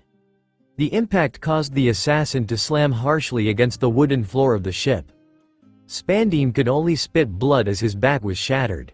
Though the newest Straw Hat was not done quite yet. As soon as the rat bastard hit the ground, Lucci took his right foot and pulled it so far back that his soccer ball kick to the ribs of Spandiem was met with a satisfying crack. Now Spandiem was flat on his back broken, ribs broken, and yet his pride was still strong. Lucci stood over him, his body shaking from the anger that has built up in the days since learning that he was going to be abandoned. Luffy remained watching at the doorway of the room with his arms crossed and his face was neutral. Lucci then roughly grabbed the shirt of the fallen assassin and pulled him close to his face. "Who is the man that killed my father?" Lucci stated, gritting his teeth as to hold himself back from finishing the bastard. "Mahahaha." The broken man coughed up a laugh despite his predicament. The broken shard of rib bone on his thoracic region shifted slightly, which was enough. Before having the chance to complete his statement, his injury was too much as a broken rib collapsed on his lungs, puncturing it. It wouldn't take long before he choked internally in his own blood. His last breath was a splurge of blood that filled his lungs before ultimately souping to death. Spandiem's eyes rolled on the back of his head before he could reveal any more information on the killer. "Let's move, Lucci." Luffy grabbed his shoulder to give him slight comfort. In his mind, he was a bit jaded by not being able to deliver the killing blow that would make him feel a little better at what that damned bastard did to Robin, but he has a son, an equally despicable piece of shit of a son. He'll get Robin's revenge then. Lucci released the fallen assassin commander on the ground. "Aye, Captain." At least he learned something about his father's killer, no matter how small. The duo then set the ship ablaze, burning the wretched ship down into the ocean. They then left and returned on their own ship. Luffy and Lucci were the first to return, as the rest of the crew were still dealing with the other Cypher Pole ships. With Mihawk, Arlong and Brûlé. "Hey Hawkface, how many you got?" Arlong was bouncing in and out of mirror fragment created by Brûlé. He was in the front of the battle while Brûlé stood back, creating the perfect assist opportunities for Arlong to thrive. Though these agents were not weak by any means. They were trained killers, but they were still no match for them. 23. Mihawk cut 2 agents that got in his way. 25. "What the hell, we only have 17. Arlong exclaimed. But he had a trick up his sleeve. "Babes, let's do the thing we talked about." To which she nodded with a giant blush on her face. Arlong joined her in the back line while Mihawk continued to rack up his numbers. But Arlong wasn't worried as he pulled his hand back, creating one of the fundamental fishman karate forms. He then let out a breath, clearing his mind before backflipping into the ocean. As Arlong dove below the ocean, he He formed his hands into a V shape before continuously building up energy behind him. Underwater, a vortex began to form, quickly building up force, and finally, Arlong launched the vortex into the surface, launching it directly at Brûlé. The move was known as Yarinami, aka Spear Wave. Brûlé smiled as she brought out her mirror in front of her, catching the spear-shaped stream with it. Unknown to the agents, fragments of mirror were created near them, thus dividing the spear wave throughout all the small mirrors. Those who were lucky were pierced right through a vital organ, making their deaths quick and easy, while others, well. Several agents who were quickly by the combined attack yelled in pain as some of them had a hole where their eyes were supposed to be, puncture through their lungs, their limbs hanging in a way that it wasn't supposed to. But Mihawk took mercy and ended their misery. He sliced them where the pain would be instantaneous, where death would be quick. Mihawk looked at Arlong, who was still in the ocean, and gave him a nod, where Brûlé opened a mirrorway to get back into their ship. The swordsman and the mirror master entered through the portal and left Arlong to clean up. Arlong gave them a thumbs up before creating a big enough whirlpool to sink the ship. No survivors. After completing cleanup, Arlong joined the rest of the Straw Hats on the ship, swimming expertly through the ship debris. Where Mihawk was already debriefing with Captain, while Lucci stood at the crow's nest to survey their surroundings. So babes, what was the final score? Arlong placed his arms around Brûlé, who held his arms close to her. We lost by 8, she replied, but Arlong didn't really mind. Ah, we'll get M next time. D at each other. Meanwhile, Mihawk, who was debriefing the captain, finally completed his report. Alright, after Katakuri and Hancock returns, we immediately head to Sabaody, was Luffy's response. It should be any minute now. With Hancock and Katakuri, sure enough, the combination of the Empress and Dogtooth was too much for the Cipher Pole agents. As in a matter of minutes, Katakuri had slammed his hammer mochi arm right through the belly of the ship, causing the ship to cave from the impact. To those who were under the fire of the two powerhouse, they could only shudder in fear, as their life was flashing before their very eyes. Years of training as expert assassins, infiltrating high-priority target for overt mission, and they will all die now at the orders of Spandeem, the most unqualified bastard to lead an entire division of Cipher Pole agents. Life sucks like that. As the ship began to sink, Hancock was turning all the agents who were after her into stone, using her famed perfume femur. A skillful set of kicks that bonds her devil fruit ability with each strike. Her frozen bounty of 80 million berry was truly unjust. Boa Hancock. You are a royal Shichibukai. But the agent met the bottom of Hancock's heels, turning his mouth into stone. I was a royal Shichibukai. I had placed Amazon Lily under the care of Straw Hat Luffy. Little did she know, her response was transcribed by a messenger snail going directly to the CP0. Hancock, you should not speak to the dead. Katakuri picked up the transponder snail that one of the surviving agents pulled out and hid under his body, and he destroyed the electronics which the snail was using to transmit the live feed. He then tossed the snail into the open ocean and left the sinking ship. Yet again, as Captain ordered, no survivors. Hancock flicked her hair, seething at the sight of the dreadful Cipher Pole agents who chased after her man. Right. To end the miserable life of these men, Hancock left them with a parting gift, by turning the survivors into stone. Was it an easy decision for you to leave your home? Katakuri let silence fill the air for a moment before asking her. It wasn't, but this man. He is worthy to follow, and to love. Hancock never really spoke to Katakuri about their past. You had to leave your home, right? I had to, in order to enact change. But it was hard to leave my siblings behind.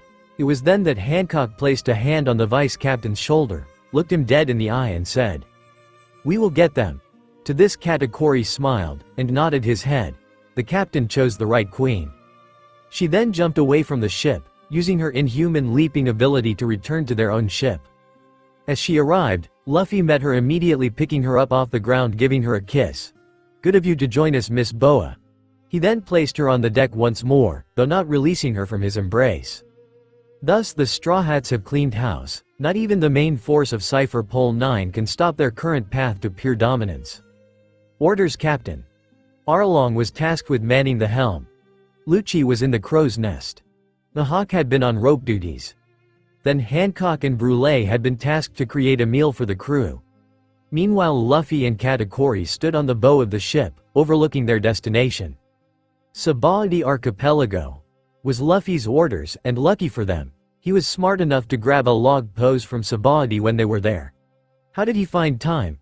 Well, on their way to beat the shit out of the celestial dragon in the auction house, Luffy had stolen a log pose off a market stand. He was a pirate after all. Stealing was part of the job title. "Aye, Captain." Arlong turned the rudder, following the log pose to wherever it was pointing at. They were different people, with different beliefs, different walks of life, and different approaches. Katakuri wanted a true adventure, away from the shadow of his mother, ultimately to protect his brothers and sisters. Brûlé wanted a new life wherever her brother will go, but her heart was also taken rapidly by one long-nosed fishman.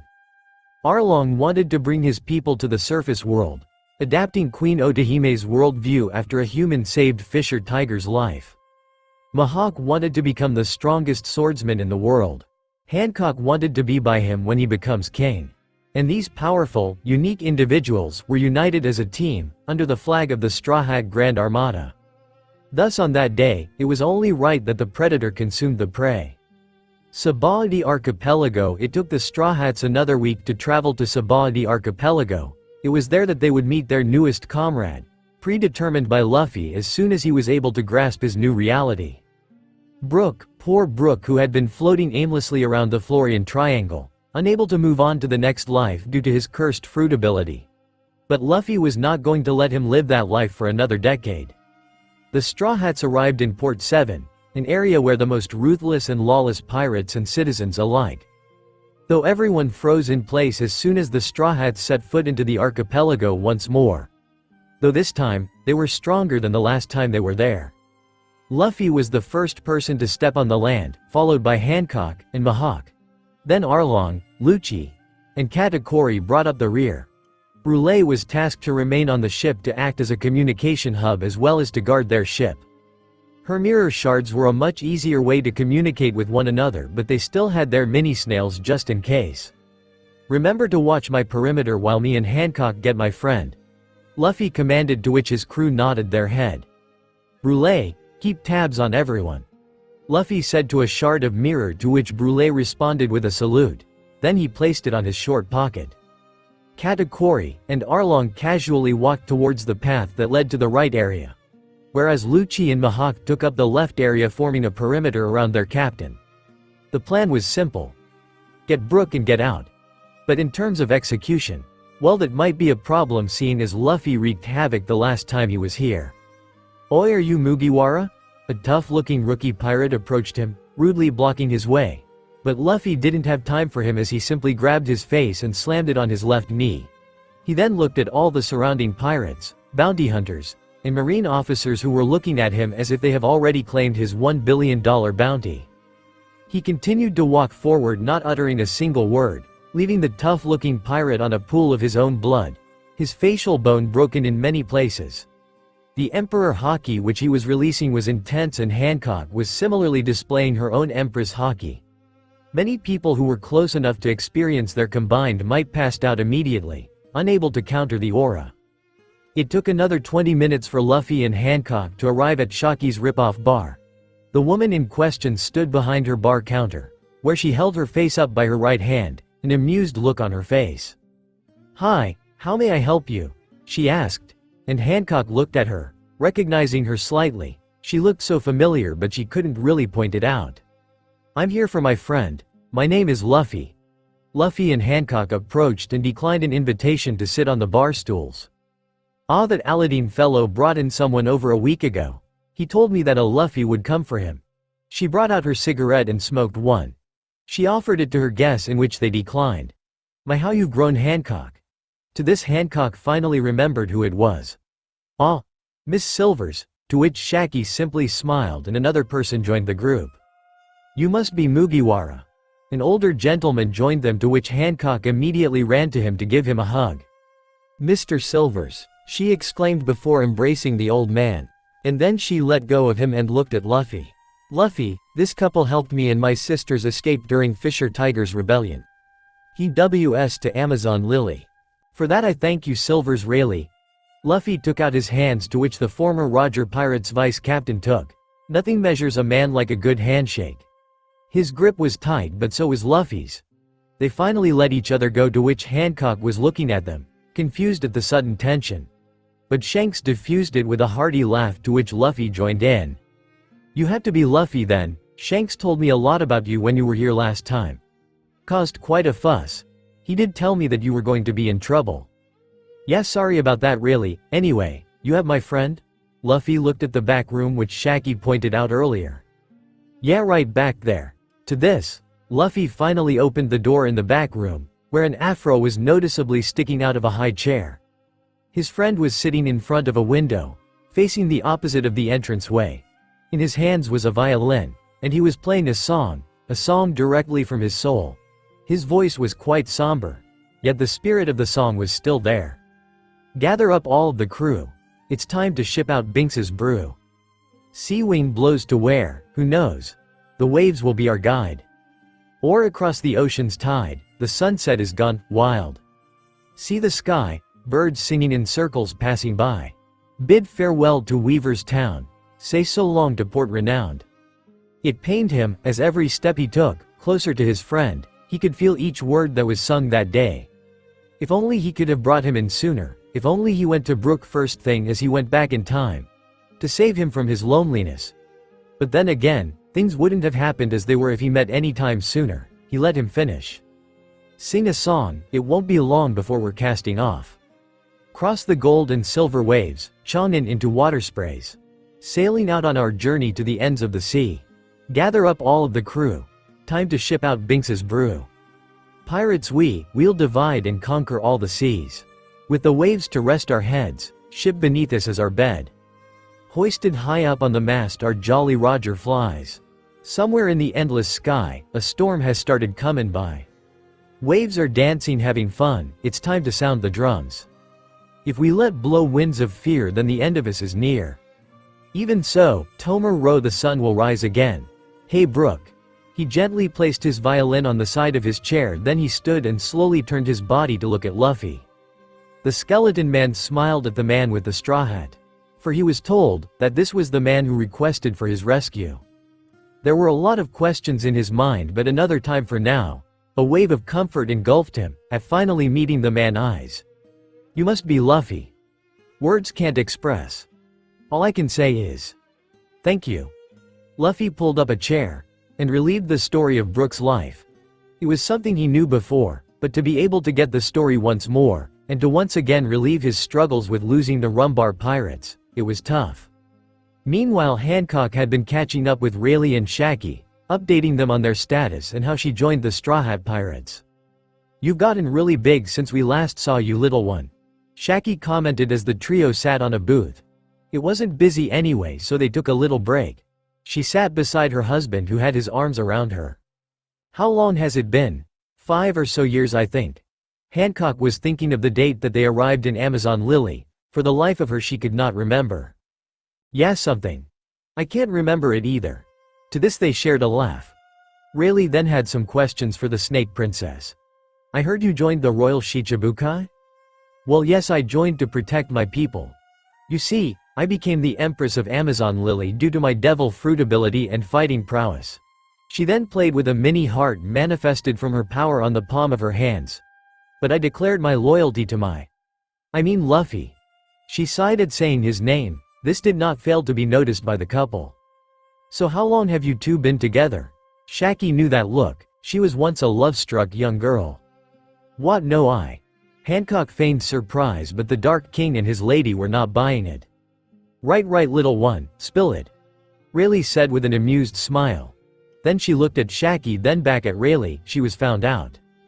Well, it was actually about a week. Then she continued to tell them about their current relationship, definitely leaving the physicality of their relationship out of the conversation. Katakuri and Arlong stood by checking the surrounding for any potential threat. So you and my sister, huh? Katakuri had been simply observing, but the arm around each other and disappearing for a long period of time was suspicious. Well, you see, she's an amazing woman and she makes me a better person. Katakuri then got close to his face. I'm warning you, Arlong. Arlong thought that Katakuri was going to hold his race against him. All humans did before. Crewmate or not, if you hurt her, I'll kill you myself. Got it, bro? Arlong took a big gulp but quickly recovered. So that means you're practically my bro now, right? Suddenly, something moved a couple hundred yards from their current location. They noticed movement and are now monitoring it. Mihawk and Lucci were doing the same, but they found troubling movement. Captain. Lucci pulled out his mirror shard. To which Luffy was unable. Crap, there were about 300 Marines moving towards their location. Boa. He called on the shard, to which Brule, while watching over the ship, routed the mirror call to Hancock. Yes, I have joined him in his journey. I feel that he will be king. Hancock was in the middle of talking with Rayleigh and Shaki when a call came in from Lucci. Boa, emergency. Lucci said to the mirror shard. What's going on? Hancock excused herself and went to take the message. 300 Marines have circled our location and slowly closing in. We've been pinned in the middle. Lucci transmitted. Then another person manifested on the call, this time it was Katakuri. The Marines are clever, making minimal movement to avoid detection. But we are monitoring. What are the captain's orders? Katakuri had been trying to reach Luffy to no luck. He's not available at the... But before Hancock could finish, Luffy and Brook emerged from the room, grasping each other by the shoulder, laughing at something Brook said. Brook was a tall skeleton figure, standing at a jaw-dropping height of 8 feet 1/3 inch. To those who were ignorant to the strange world of the Grand Line, Brook would scare the crap out of them, but to Hancock, who quite possibly could have seen everything, was not fazed slightly. So this must be the woman who encompassed your heart, Brook comically floated to Hancock but fell on his face. Ouch!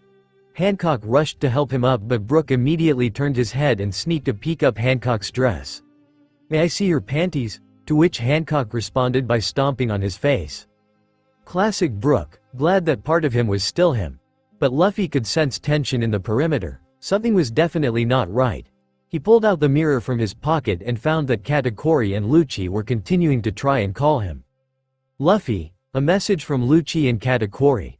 She paused her beatdown of Brook to relay the message, to which Luffy took immediately. Status: he got careless. After conversing with his friend, he forgot about their current position deep in enemy territory. Captain, about 300 Marines have surrounded our position. They are slowly moving in on your location. Relayed Lucci. His and Mihawk's location was currently on the roof of a fairly tall building. Marines were passing them by as they relayed the information to Luffy. They seem to be led by one Rear Admiral. I do not recognize the name, but he seems to be strong. Katakuri remained in his spot, hiding on a tree branch way up in the air. The Marines were passing by below his and Arlong's position. Alright, listen carefully. Brule. The mirror call shifted into the 3 faces that he needed to speak with. Yes, Captain? Brule was hiding behind the deck railing. Some pirates have taken notice of their ship. Many were attempting to survey if anyone was aboard so that they could board it and raid it. Brule has been projecting mirror clones all around the ship. Hopefully they don't notice the clones. Brule, I need you to get ready. Cause shit's about to get wild. With a smirk on his face, Luffy gave his command as the captain gave out the order to his people. Clear out the field. With that order, shit did indeed go down. As with this order, wherever the Straw Hats were, they smiled. What is happening? Brook got up from the ground and looked at Hancock and Luffy, who were smiling at his orders. Brook, my goal is to be the king. My crew will now prove why I should be king. Care to join us? Luffy explained his command, to which Brook smiled and pulled a blade out of his cane. He swung it left and right before holding it to his side. You saved my life, I'm with you, Captain. To this Luffy smiled and shit did indeed go down. Luffy went outside, gave his woman a kiss before disappearing in a blur. So what now? Asked Brook. Although he pledged his allegiance to the Straw Hat Captain, he was still a bit confused on what is going on. Captain's orders is to make our names known, so go crazy. To this Hancock waved Shaki and Rayleigh goodbye before heading north. Brook followed right after her, finally understanding what they needed to do. Pirates were defined by notoriety, and this will shoot them close to the top. Those kids are crazy, commented Rayleigh, who closed the door to the bar as their guest left. Yes, but you do see it, don't you? Shaki commented as she joined her husband and gave him an embrace. The look in his eyes is reminiscent of Roger. Grove 66 Sabah de Marine HQ. Report in. Status Team 1? The lead for the ambush on the Straw Hat Pirates was left to the care of a Vice Admiral, but which one was it? Vice Admiral, Team 1 is in position, awaiting Team 2, 3, 4, 5, and 6. Replied the second in command of the ambush, Rear Admiral Mozambia. Each unit consists of 50 well-trained Marine officers. One of the 6 units is led by a Rear Admiral, the rest were led by a Marine captain, and the overall force was led by an unknown Vice Admiral. How did they know Mugiwara was coming? Well, Cypher Pole's last transmission involved the complete and systematic defeat of the entire Special Division. In the massacre, a lone agent managed to tag the Straw Hat's ship with a tracking snail, one in which they were able to use to keep tabs of the Straw Hat's destination. Team 2 in position awaiting orders. Team 3 in position ready to board enemy pirate ship. Team Foend. Team 6 ready. What the hell happened to Team 5? The members of Team 6 were led by a muscular man wearing his open marine coat to show his muscular body. His mouth consisted of 3 cigars as he puffed them heavily. Captain Smoker, Team 5 is not responding, exclaimed the communication expert in his unit. Oh, what do you mean Team 5 has disappeared? 50 men can't just disappear in thin air. Within Grove 66, the Vice Admiral listened as feeds from multiple units were disappearing. Vice Admiral Unit 2 is, then static emptiness. Vice Admiral Unit 3 is under attack by light beams. Sir, please help. This is Unit 4, Not good. The Vice Admiral rubbed his goatee, using his other hands to fix his sunglasses. Fine, I will do it myself, yo. He began to dissipate in a million light particles, but his transformation ended. Before the Vice Admiral could move from his position, the man with the straw hat ripped the roof off of the Grove 66 Marine HQ. Their target, the super pirate with a bounty of 1 billion berries, stood on the roof of the Marine HQ, staring down at the Vice Admiral. Mew, Gi, Wah, Ra. Hello Vice Admiral Borsellino, we meet again. The man whose reputation had been tarnished by the defiance of Mugiwara would not take any more chances as he swiftly shifted into light particles, manifesting his light blade on his right hand. Borsellino immediately went for the head, slicing it at the speed of light. And to the light user's surprise, his head was gone. Couldn't be that easy, nay? Borsellino commented as his body was still in the posture of swinging his light blade on Mugiwara's head. Nope. Luffy had retracted his head back, anticipating the attack from the Vice Admiral. Thank you, future sight. He then retrieved his head, giving Borsellino a headbutt, squire on his forehead. Borsellino was knocked back slightly, catching his nose from the blood that dripped freely. I should have expected you would know hockey. The government doesn't just hand out bounties. He then let the blood settle down and shook himself to form. Alright Mugiwara, you will get it, me actually trying. And in a matter of millisecond, Borsellino had disappeared in the naked eye. But Luffy, well, Luffy was ready for it, with Katakuri and Arlong. Meanwhile, Katakuri and Arlong made quick work of Unit 2 and Unit 4. Katakuri had unleashed his mastery in his devil fruit, skillfully weaving through the wave of enemies. Arlong continued to show his strength, by honing his fishman karate and unleashing his training within a real-world setting. Thousands of palm strikes, left and right hook kicks, etc. are paying off big time. Bro catch. Arlong was enjoying the acceptance in which Katakuri gave him, not just with Brûlé, but also his humanity. The fishman threw Katakuri 2 marine officers who attempted to stab him in the back. Don't get careless. Katakuri kicked the 2 marines out of the air and to the ground but manifested a trident to throw at Arlong. But it truly wasn't aimed at him, it was aimed at the marine behind him. The trident pierced the marine and Arlong immediately understood what Katakuri did for him. Got it. Arlong returned the favor by catching bullets in mid-air with a stream of water Arlong pulled out of the ground. The bullets that were aimed at Katakuri fell on the ground and he immediately went after them before they could shoot their guns again. That's the end of that. Katakuri knocked the air out of a surviving marine officer by stomping on his chest. Thanks bro, for a man who looked after his entire family under Big Mom, becoming the perfect brother and feared amongst those who defied him. To be accepted within his family, well, it was an amazing moment. Anytime bro. Arlong replied with a smile. He then turned his body to not show the tears that escaped from his eyes because he was crying, tears of absolute joy.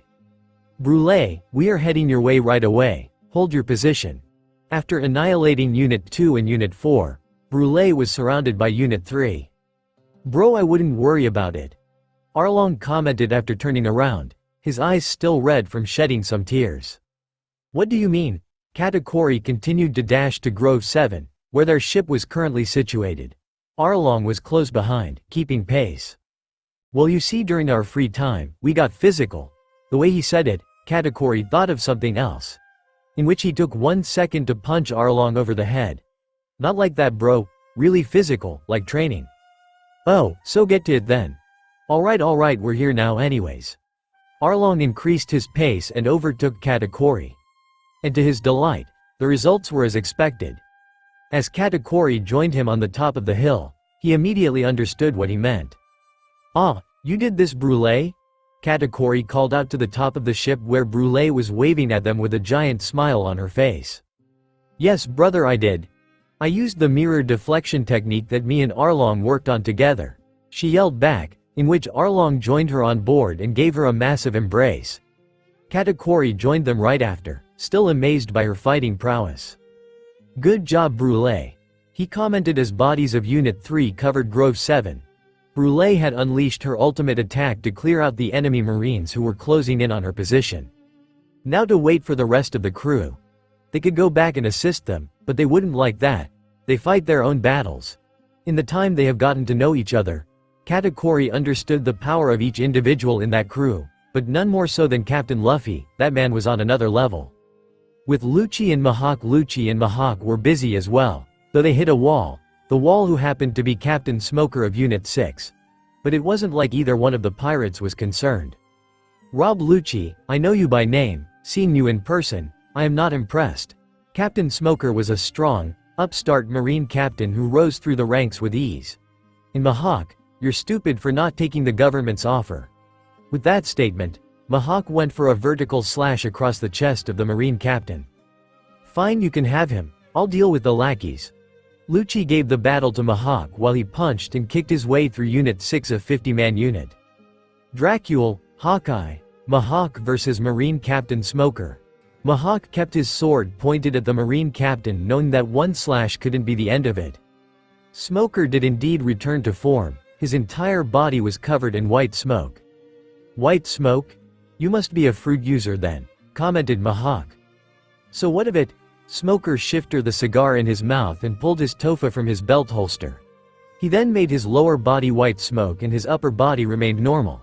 He rushed forward, meeting Mahawk at blade point. Eat shit, Hawkeye. Smoker persisted forward, but Mahawk pushed him backwards. I'd rather not, and I have a place to be. Mahawk pushed him backwards, creating a small space in between them. And with his black blade, Mahawk used it as a fan and blew Smoker farther away from him. The cocky Marine captain couldn't believe it when Mahawk's blade went actually cut him across his chest. Blood began to seep through as his confidence suddenly disappeared, fear overtaking his thoughts. How the hell? It was instantaneous. The swordsman fanned his blade, causing him to be sent backwards, and then the distance was cleared by the swordsman and now his chest was cut. Warriors who rely on devil fruits are no warriors at all. To this, Mahawk continued walking forward as Smoker collapsed on his face.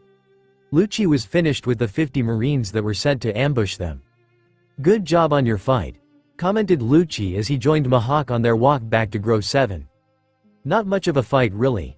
Mahawk shrugged. And the duo continued their way to the ship.